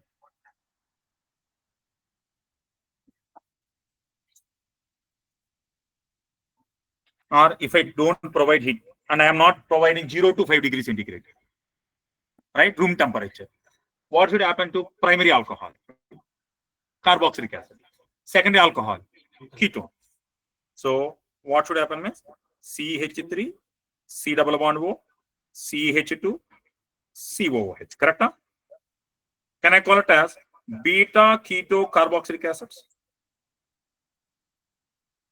Response, sir. Beta keto carboxylic acid. Beta keto carboxylic acids has a specialty. If these acids on heating, if we have keto group or any withdrawing group on alpha carbon, if we have any withdrawing group on alpha carbon, or maybe beta keto, just if I heat, undergoes a decarboxylation. It undergoes decarboxylation, means CO2 is gone. If CO2 is gone, what do you get? What do you get? CH3, CO, CH3. Preparation of acetone. So is it preparation of aldehyde or ketone? Correct or not? Preparation of ketone. Response, sir. So beta keto carboxylic acid, just if you heat, undergoes decarboxylation and you will get ketone as a product. That means here if I heat, what happens? I will write this directly and reaction will not stop there. What I told you.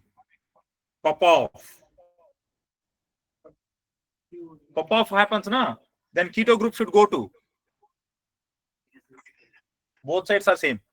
So this will convert into acetic acid. And second side,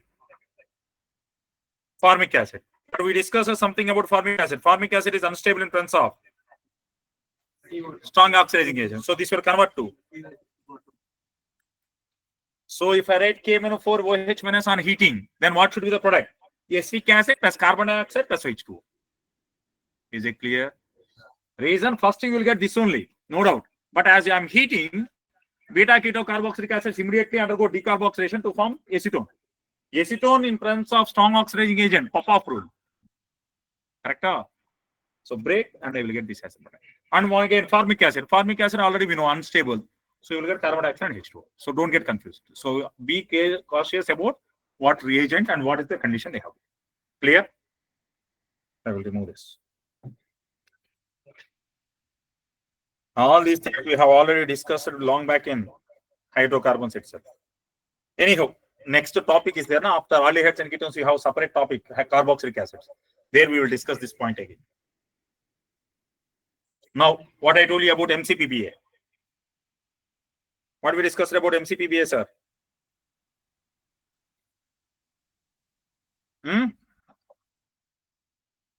It will not disturb alcohol. Only enes will be oxidized to epoxides.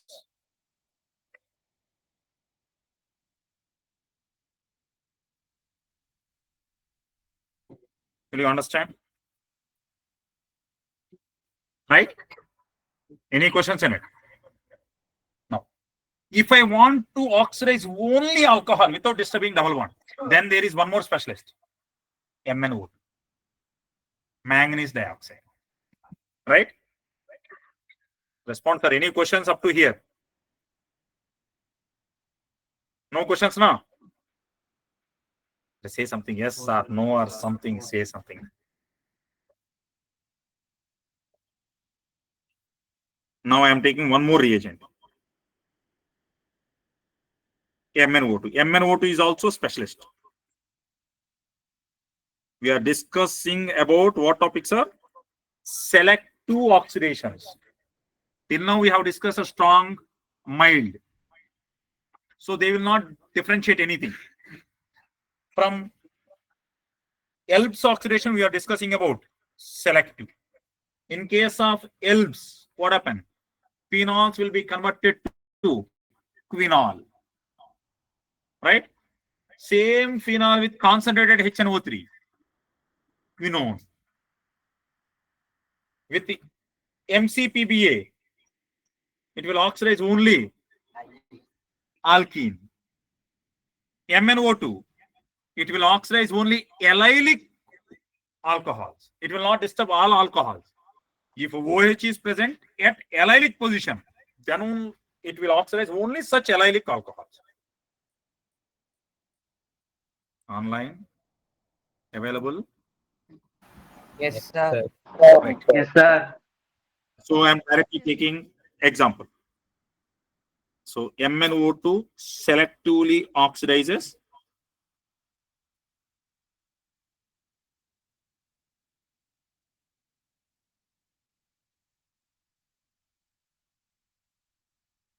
Will you understand, sir, if I write like this?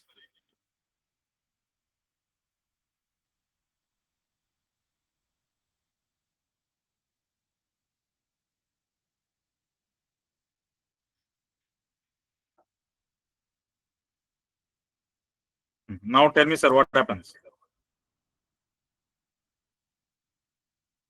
What happens now? There are two OH groups. This is not allylic. Double bonds, next carbon is called allylic carbon. On that, if you have OH group, allylic OH. So it will oxidize only that. It will not disturb the other one. So product is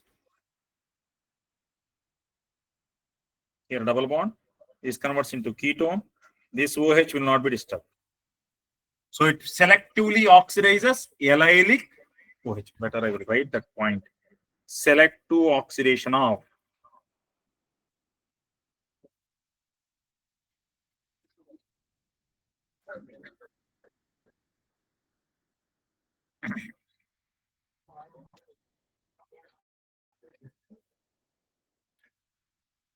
any questions?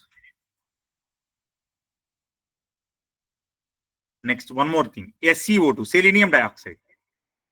What it will do? It selectively oxidizes alpha methylene group. Series. Example. This is also selective. I am taking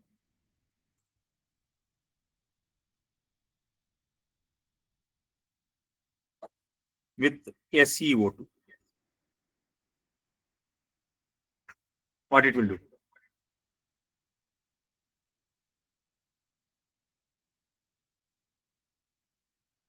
Clear? Alpha CH2 group got oxidized. It is also selective.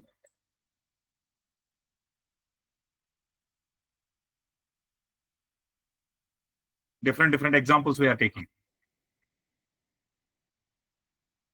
Now, what about HiO4 and lead tetraacetate? HiO4, lead tetraacetate. This also we discussed. No, this is also selective. Periodic acid or lead tetraacetate. We also call this as sweet syrup. We discussed one story also about this. Greeks. What it will do? Vicinal diols, if you have two OH groups on adjacent carbons, then it will break that carbon-carbon bond. Otherwise, it will not disturb. Is it clear?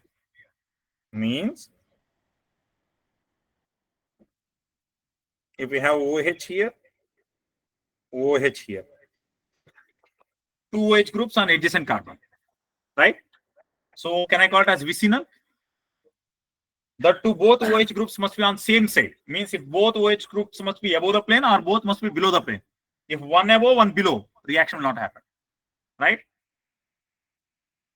So can I call it as cis vicinal diols?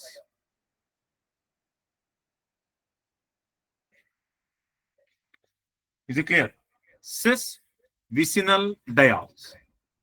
If I use HiO4 or lead tetraacetate, what happens? Carbon-carbon bond will break. And this OH group converts into aldehyde. This also converts to aldehyde. Right? So what is the carbon chain length? 1, 2, 3, 4, 5, 6. So I am writing 1, 2, 3, 4, 5, 6. Is it clear? It is also selective. Here, if I use KMnO4, what happens? Without heating, KMnO4 at low temperature. Both will convert into ketones. Correct or not? If I use PCC,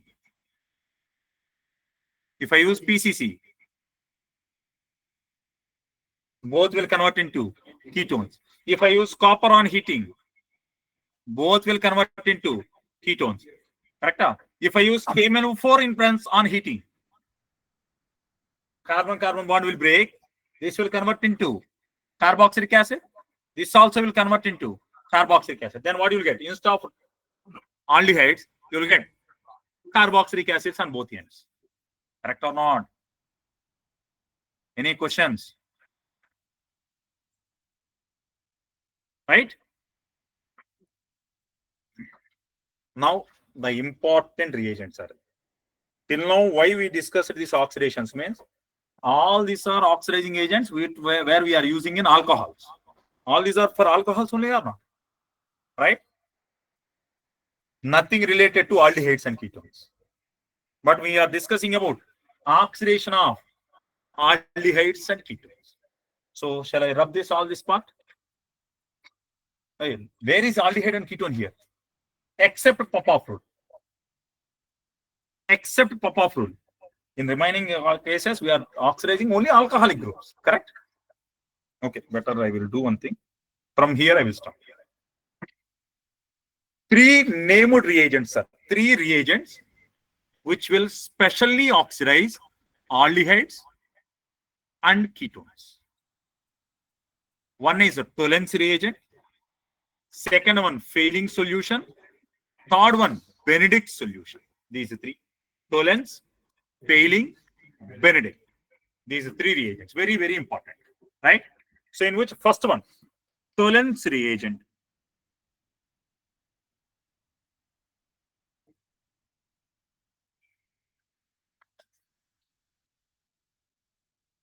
Five star. Okay, triple star. Now see this. Tollens reagent is also mild oxidizing agent, but it has a specialty. Listen. Tollens reagent is also mild oxidizing agent, but it also selectively oxidizes. It will not oxidize everything. Right? It is also selective, but mild.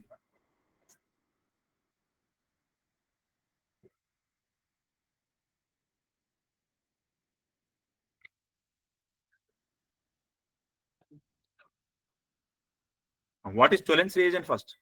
Ammonical silver nitrate. Right? So I am mixing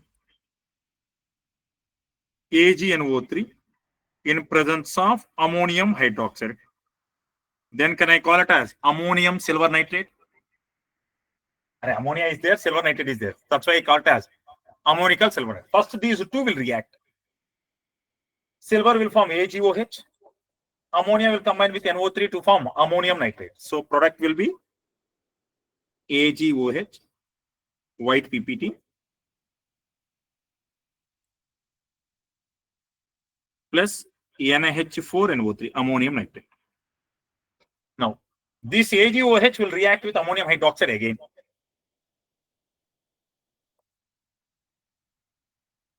Means I have to take excess of ammonia, correct or not? Response, sir.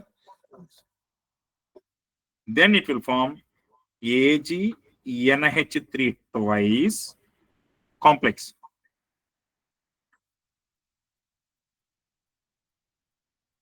Do the reaction got balanced or not? Check.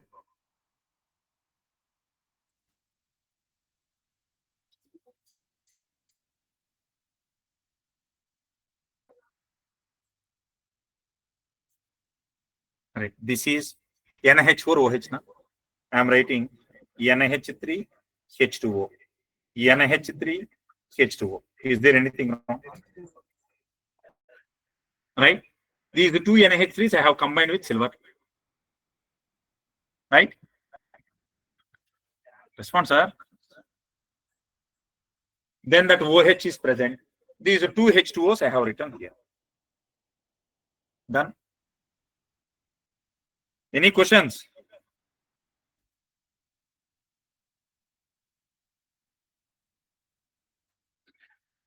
Can I call it as ammonical silver nitrate? Of course, NH4NO3 is there. That's why. Right? This is a Tollens reagent.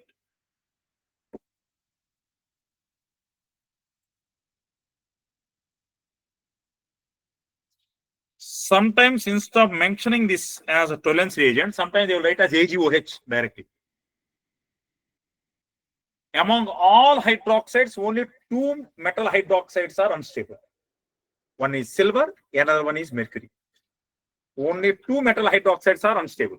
So silver hydroxide is unstable. So immediately it will decompose to form silver oxide and H2O. Silver oxide also unstable. It rapidly converts into silver plus oxygen. If it is mercury, also same. HgOH twice immediately converts to HgO, converts to Hg2O, converts to Hg. Right? Generally, remaining all oxides are stable except silver and mercury. Hydroxides also stable except silver, mercury. Of course, lithium hydroxide also less stable. Right? Relatively, compared to other sodium, potassium, rubidium, cesium. Lithium hydroxide also relatively less stable. Right? So, Instead of writing this as Tollens reagent, I can use AgOH as Tollens reagent, or sometimes they will write Ag2O as a Tollens reagent. Nothing wrong. Clear? Any questions, sir? Instead of writing AgNO3, sometimes they will write AgF in ammonium hydroxide, because except silver iodide, all silver salts are readily soluble in, all silver halides are readily soluble in water. So they can take AgF and ammonium hydroxide, AgNO3 ammonium hydroxide, AgCl and ammonium hydroxide, AgBr ammonium hydroxide, not AgI and ammonium hydroxide. Reason? AgI is yellow color PPT, which is insoluble in water. Right? Is it clear, sir? AgF is readily soluble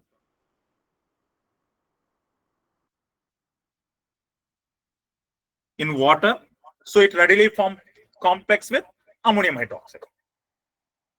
AgCl sparingly soluble.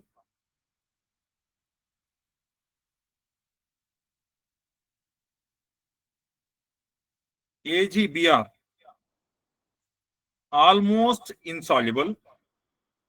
AgI insoluble. So better I will write AgBr, AgI almost insoluble. I am not writing insoluble, sir. I am writing almost insoluble. Any questions in this? We also call this as ammonical silver nitrate.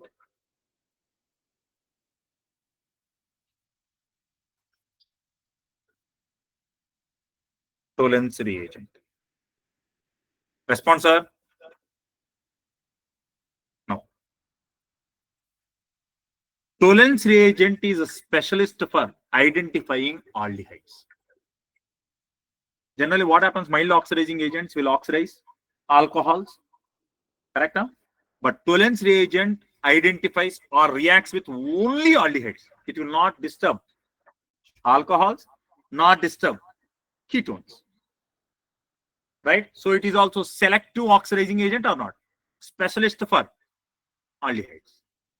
So if you take acetaldehyde or any aliphatic or aromatic aldehyde, is specialist for aldehydes.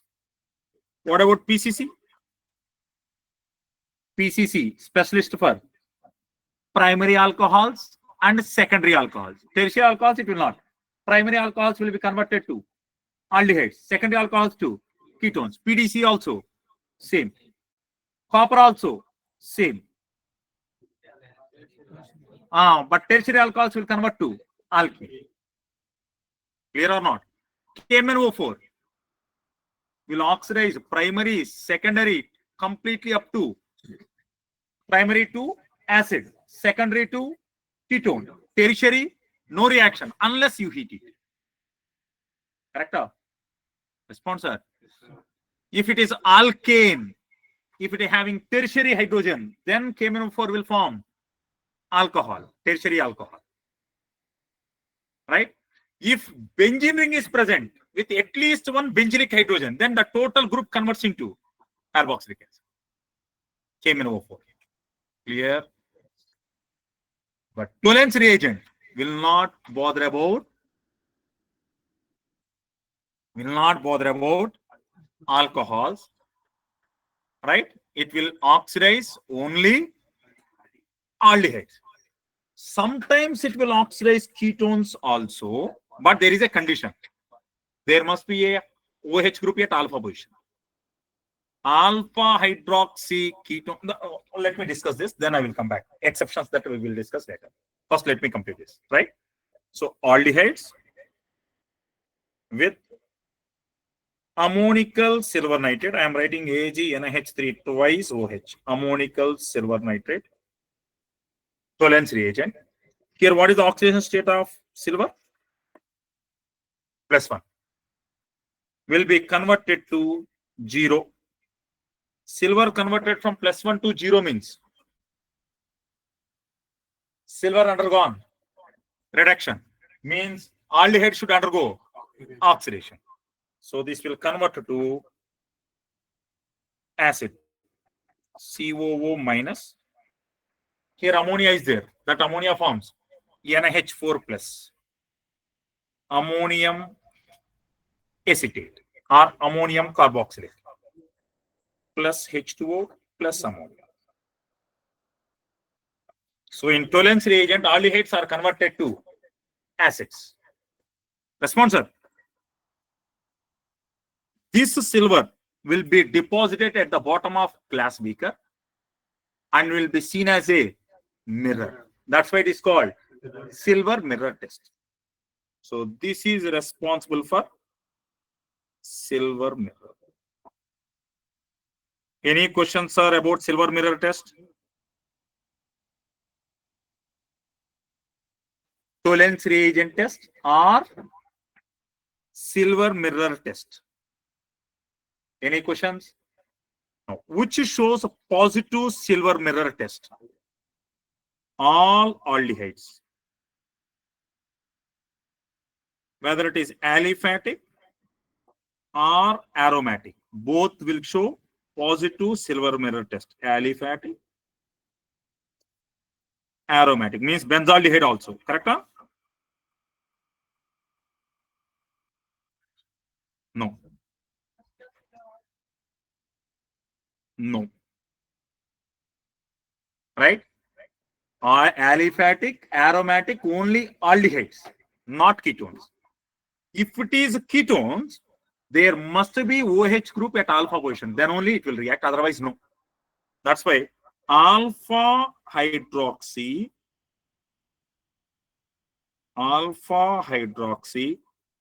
aldehydes, ketones, carboxylic acids.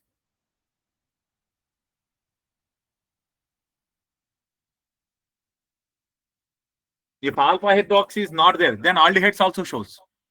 If alpha hydroxy is there, then aldehydes, ketones, carboxylic acids all will give positive test. Any questions?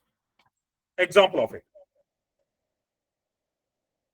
CH3, CH, OH,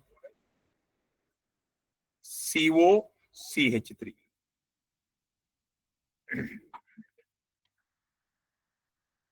This is ketone, right? Next carbon is called. On alpha carbon, you have OH group. So that's why it is called alpha hydroxy. That's what we discussed about hemiacetal. What is hemiacetal, sir? A carbon CH3 over that H and OH. On this carbon H and OH is present. Then we call that OH group as oxidizable group. Then it shows positive test. So Tollens reagent also shows positive test. Is it clear? Alpha hydroxy, either aldehyde or ketone or carboxylic acid, right? Or any group having hemiacetal group, right? They also shows positive. What is hemiacetal group means? A carbon with hydrogen, OH group, methyl group, ether group. Correct or not? Carbon with hydrogen, OH, methyl and ether. We call this as hemiacetal, right? Glucose, fructose, mannose, all these will have hemiacetal groups when they form ring structures. That's why all they give positive Tollens test.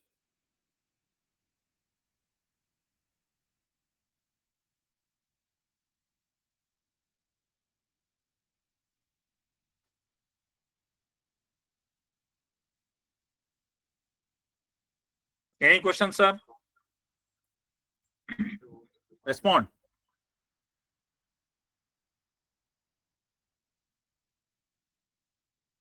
In addition to that, among carboxylic acids, only formic acid shows positive test. Already we discussed the formic acid in presence of strong oxidizing agent will readily decompose to form CO2. Same formic acid in mild oxidizing agent also will convert to CO2.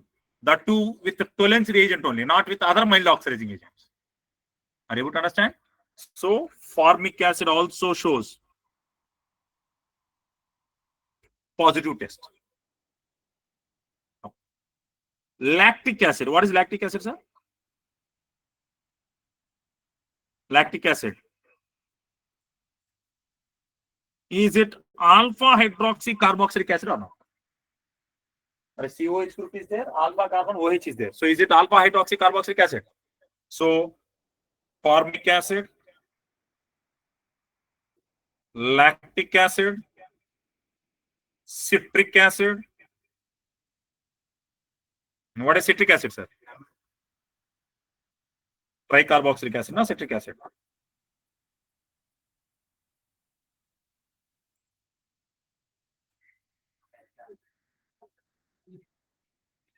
Do citric acid comes under alpha hydroxy carboxylic acid or not?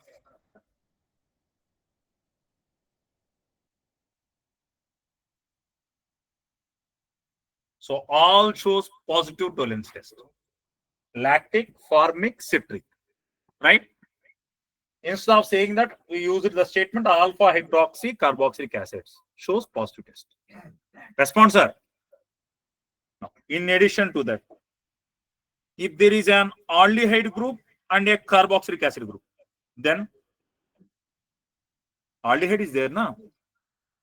What I told you, any aldehydes will shows positive test. So obviously you have an aldehyde group, so positive test. If you have two aldehydes, what we got as glyoxal. Now whether it is positive or negative, positive. At least one aldehyde group is there, means test is positive, right? Now, very, very, very important, sir. No one expect product in this case. Catechol. Catechol. Quinol.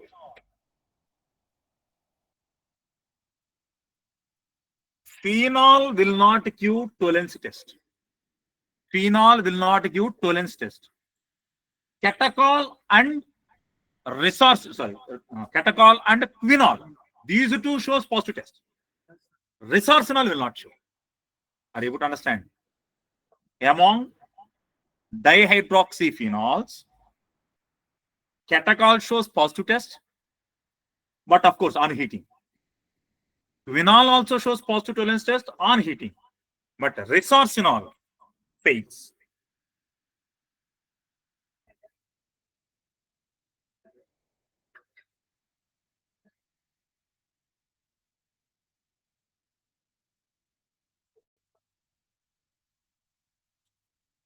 Will you understand if I write like this? Response, sir.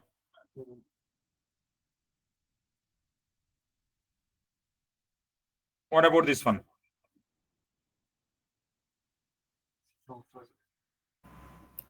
Any questions, sir? No, sir.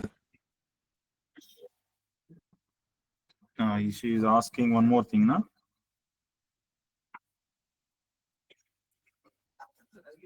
What is this one? Acetophenone,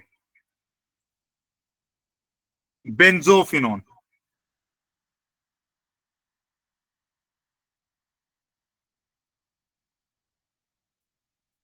right? Etc. Will you understand, sir? Any questions? All ketones fail, except ketones having alpha hydroxy group, right? Otherwise, fail. Any questions? Response, sir. No, sir. No special cases, sir. Here you can't find silver mirror, but tolerance reagent will react. Till now, all these reagents will react with tolerance reagent to show silver mirror, means Ag gets precipitated. So positive silver mirror test. Now, two cases where tolerance reagent will react, but you will not get silver mirror. So test is negative, but reaction will happen. Test positive means what is the meaning of Tolen's test positive? Silver mirror. If you get silver mirror, test is positive. Right? See this case. Note. Terminal alkynes. Terminal alkynes.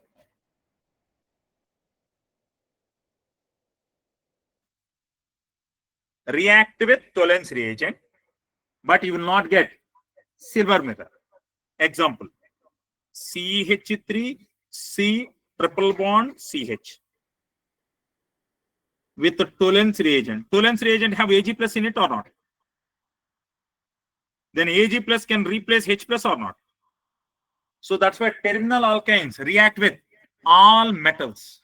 Hydrogen is acidic. Right? So it will react with sodium also. Sodium will go and replace this H2, you will get hydrogen gas. Same way silver also, copper also. Right?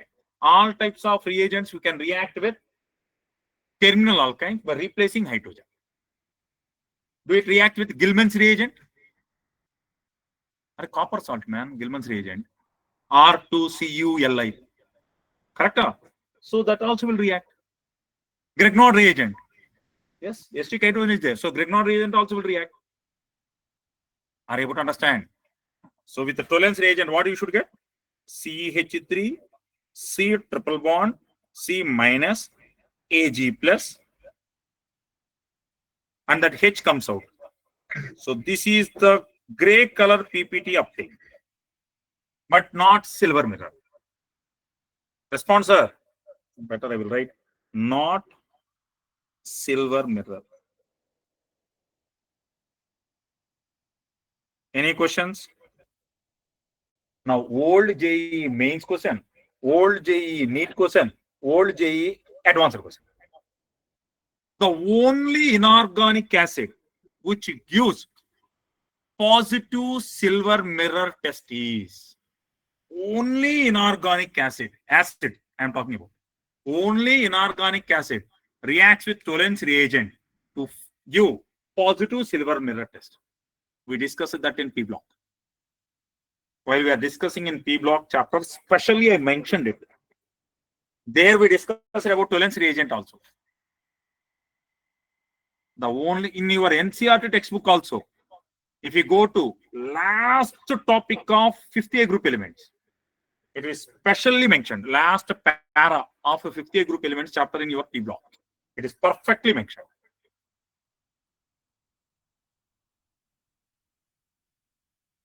What is it? Online, anyone? Phosphoric acids having pH bond. Phosphoric acids are oxo acids of phosphorus, not phosphoric acid, oxo acids of phosphorus having pH bond. Ah, yes. Hypophosphorus. Acts as reducing agents. More the number of pH bonds, stronger the reducing agent. So example H3PO2. Where I can show it, I will show my class notes, that is better.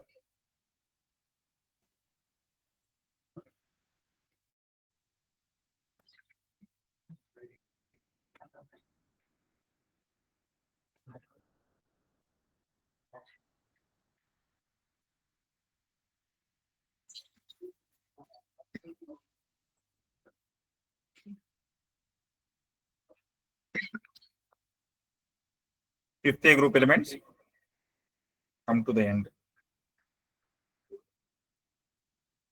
Read. These acids which contain pH bond are good reducing agents. H3PO2 have two pH bonds. React with AgNO3. What is obtained? Silver plus HNO3 plus H3PO4. Silver mirror test with Tolen's reagent.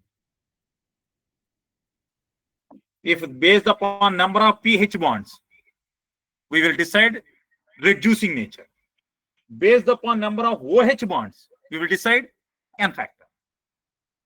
Are you able to understand? Now, what is N factor of this cyclotrimetaphosphoриc acid? we have 3 OH bonds. So its N factor is 3. It gives 3 H plus N. H3PO4, N factor 3. H3PO3, N factor is 2. And it have 1 pH bond. H3PO2,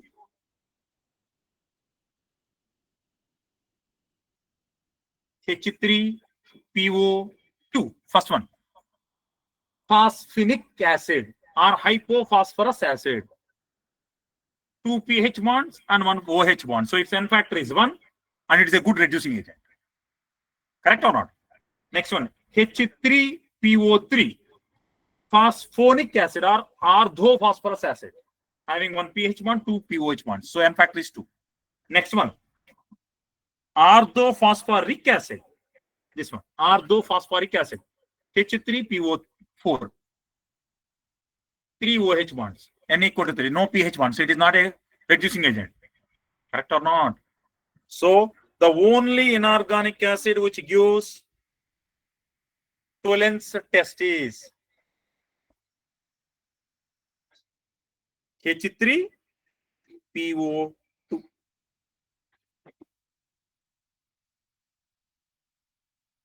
Gives positive Tollens test. It is having 2 pH bonds. And it is a good reducing agent. As it is a reducing agent, it will reduce Ag plus 2 Ag. Clear? Any questions, sir, in this? Response, sir. Now, one more thing. Here also you will get Tollens test, but we can't expect. Example, compounds having nitro group. Compounds having nitro group on reduction in presence of zinc. This will convert into hydroxylamine. Right? Hydroxylamine with the Tollens reagent. Hydroxylamine with the Tollens reagent. It will convert into nitroso. Means what I have done? I removed one H here, one H here. Removal of H is nothing but oxidation only, na? So we got nitroso group. That H2 will reduce Ag plus 2 Ag. Means again you got silver mirror test. We call this as Mulliken's test. Right? What we call this as? Mulliken's silver mirror test. Mulliken's silver mirror test. It is not silver mirror test. Mulliken's, first what I have to do? I have to first reduce by using zinc also. Right? Along with Tollens reagent, I need to take zinc also. So that's why we call it as Mulliken's test. Online, any questions in this? No, sir. No, sir. So everything related to Tollens reagent is open. Respond. Any questions do you have in this? No, sir. Now tell me, what are the reagents or what type of functional groups use Tollens reagent positive? All aldehydes.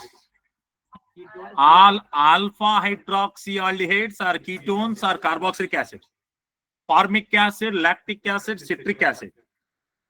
Any carbohydrate which can have hemiacetal group like glucose, fructose, mannose. Among phenols, catechol and quinol, not resorcinol.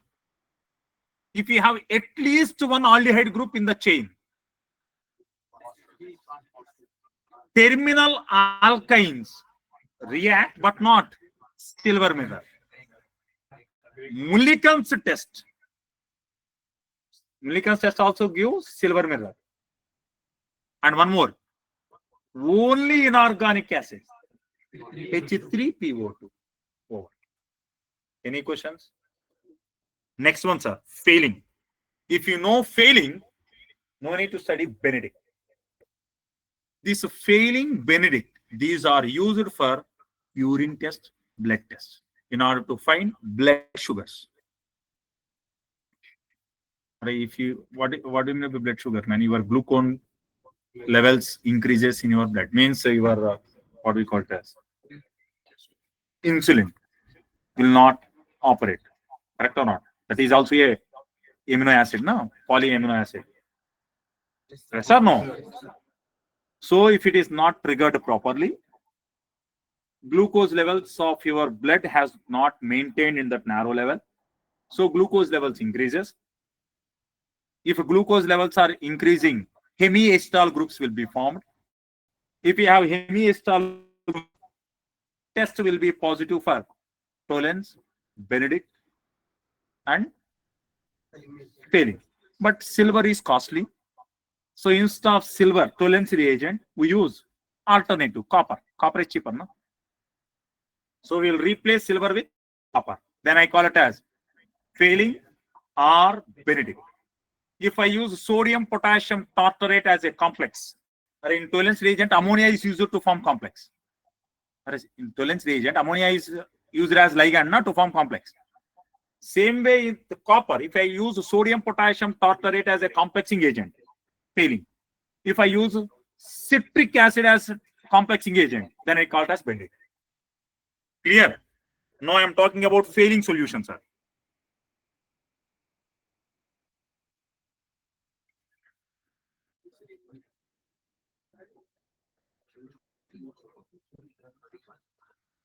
Failing solution is a combination of two. Failing solution A, failing solution B.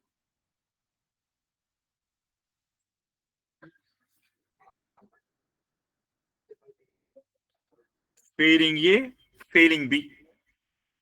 Failing A is aqueous copper sulfate. Right? Previous JEE question, previous NEET question also. Which among the following is failing A? They gave the question as options as aqueous copper sulfate, alkaline copper sulfate, acidic copper sulfate, combination of copper sulfate and sodium potassium tartarate. So what is failing A means? Only aqueous copper sulfate. Failing B, complexing agent, but in basic medium. Is it clear? Alkaline medium. So failing solution B is sodium potassium tartarate. Sodium potassium tartarate is also called as Rochelle salt. We studied that in solid state chapter. Piezoelectric solids. If I apply stress, they will give electrical impulse. Example. And what are pyroelectric? If I heat, they will give electric energy. Pyroelectric, smoke screens, smoke alarms, right? Fire alarms, etc. Barium titanium oxide. Respond, sir. Right. Sodium potassium tartrate is also called as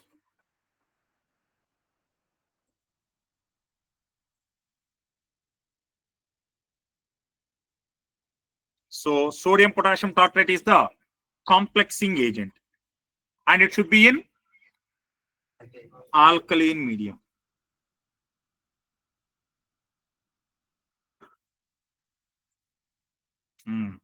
Packing everything.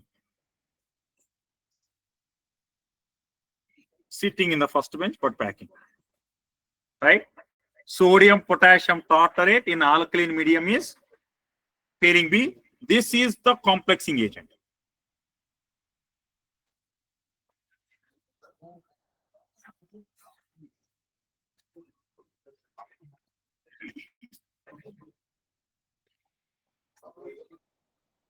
Response, sir. Now observe this one. Please stop that. Stop that. First, let me complete this. Benedict.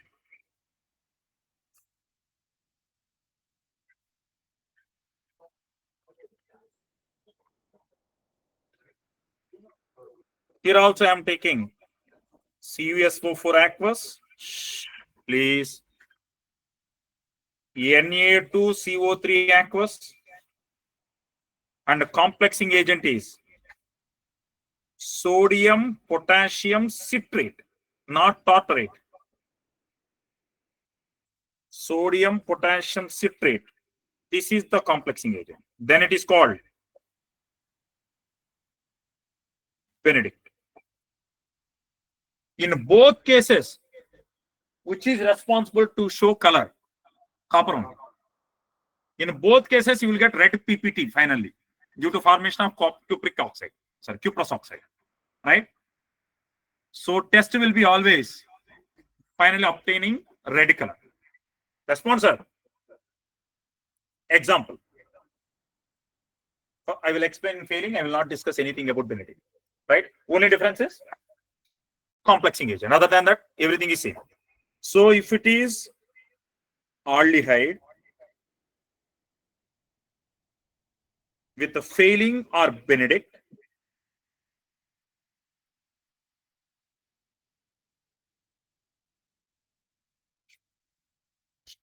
talking with the failing or Benedict, aldehyde will be oxidized to acid and copper is deposited as cuprous oxide, which is red in color, confirms presence of this test fails for aromatic aldehyde also. Tollens reagent will identify all aldehydes, but failing will identify only aliphatic aldehydes, not aromatic. So first, if you get Tollens test positive, failing negative, means aromatic aldehyde, both positive. Over. Is it clear? Any questions, sir? So which shows positive test means only aliphatic aldehydes.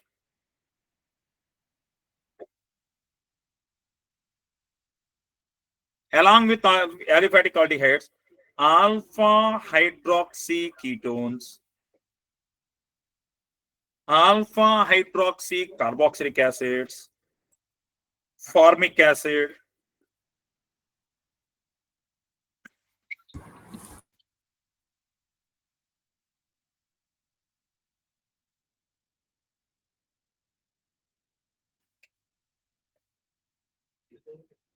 all these will show positive test. Tollens will show positive test with formic acid or not? Response, sir? Yes or no? Whichever tests are positive by failing will be positive by Benedict also, right? Reagents which shows positive test with Tollens and Benedict, sorry, failing and Benedict will show positive with Tollens also. But all the reagents which shows positive with Tollens will not show positive with failing and Benedict. Means among Tollens itself is mild. Among Tollens and failing, which is better oxidizing agent, Tollens. Relatively stronger oxidizing agent than failing and Benedict, Tollens one. But Tollens is itself is mild. Relatively strong. Is it clear? Any questions? Can we say Fellings and Benedict are more selective? For yes. Here. That I will tell. Vitamin C is water soluble vitamin. Correct? So it shows positive test with urine, but not blood. Correct or not? If we have blood sugar, I will go for over. So based upon my requirement, I am selecting. But both are suitable. Is it clear? Are you able to understand? Based upon my both will take time. Tollens will give costly, man. Only thing is silver. Who will waste silver for urine test? Huh? Or if you want urine test with silver means okay, but don't throw that waste. You deposit all that waste in some tin and sell it to me, or freely donate to me. I will do distillation by doing electrolytic reduction Now 1 kg is close to 1,40,000 rupees. Correct? 1 kg silver. I will sell. All right. Now coming to this. Benzaldehyde are a test which fail. Aromatic aldehydes fail. If we have two aldehyde groups, response are fail. If we have aldehyde group and carboxylic acid, fail. Are you able to understand? If it is isolated aldehyde, successful. If it is accompanied with another withdrawing group, fail. Is it clear? Any questions, sir? Let's say something, yes or no. Right. I will stop. I will stop the discussion. Right? Now listen, sir. Just one small thing I will show and I will close the session.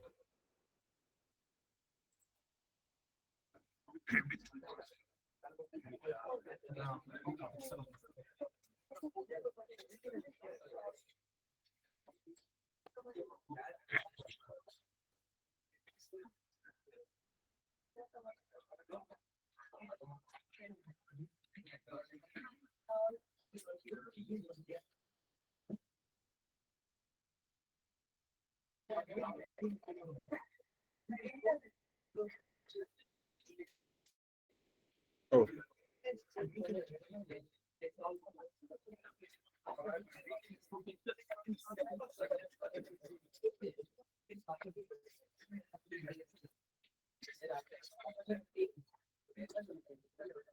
Now say this, sir. To perform a Benedict test on a urine sample, mix a 5 ml of Benedict reagent with 5 to 8 drops of urine in a test tube and heat the mixture for because reaction is slow. That's why we are heating. In a boiling water bath, gently over a burner. Positive test is indicated by a color change from blue to green or yellow or orange or brick red. Generally, you will get always brick red. Signifies presence of concentration of reducing sugars. What are reducing sugars? Hemiacetal groups. Right? Response, sir. Then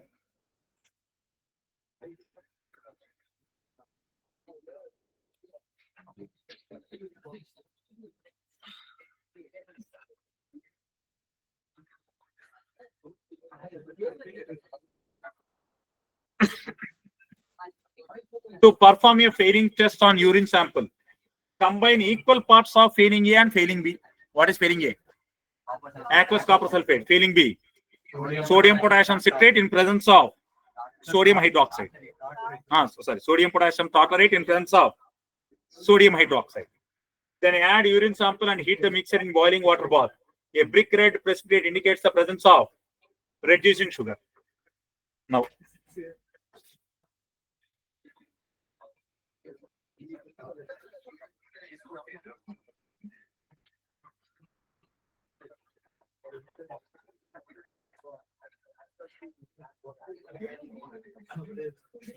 failing test is not used to test blood. It's a chemical test to detect presence of reducing sugars or aldehydes in a solution, not blood. Reason, it should be soluble. Correct or not? It is having globular protein, fat. What's that? Blood is having it or not? Right. So the procedure involves mixing equal nonsense. Over. Our part is that.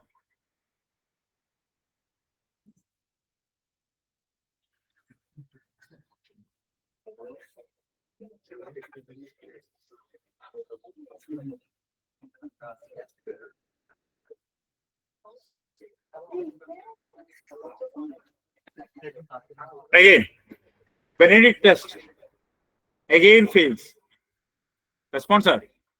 Because both are citrates, sodium, potassium tartrate. Both are acids, complexing agents. Both are water soluble. Next. What is Mollish test? Have we discussed the Mollish test or not?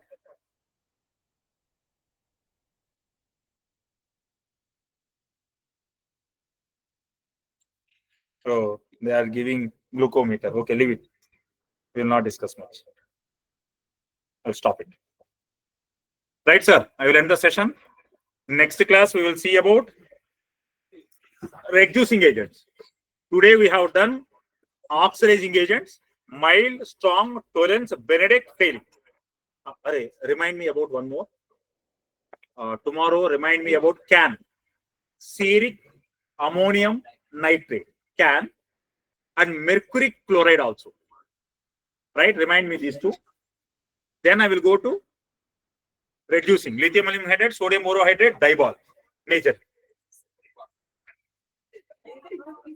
I will end the session, sir. Sir, Thank you. Yes, sir.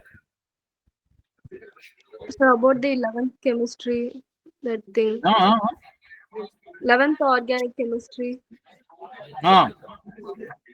You said you'll teach. 11th organic. 11th organic. Aparajita, let me complete this portion first. Okay. Then I will definitely schedule for 11th organic. Okay, wa? Oh, You want GOC only, na? yes, sir. The GOC I will take. Yes, sir. Ask. So regarding filling solutions, so just replace all silver instances with copper. So that's the difference between tolerance and Correct. yes, sir. And also, sir, got a still aldehyde solution. So anything that you missed? Only physical properties you missed. Preparations almost. Hey, after this, I took class, man.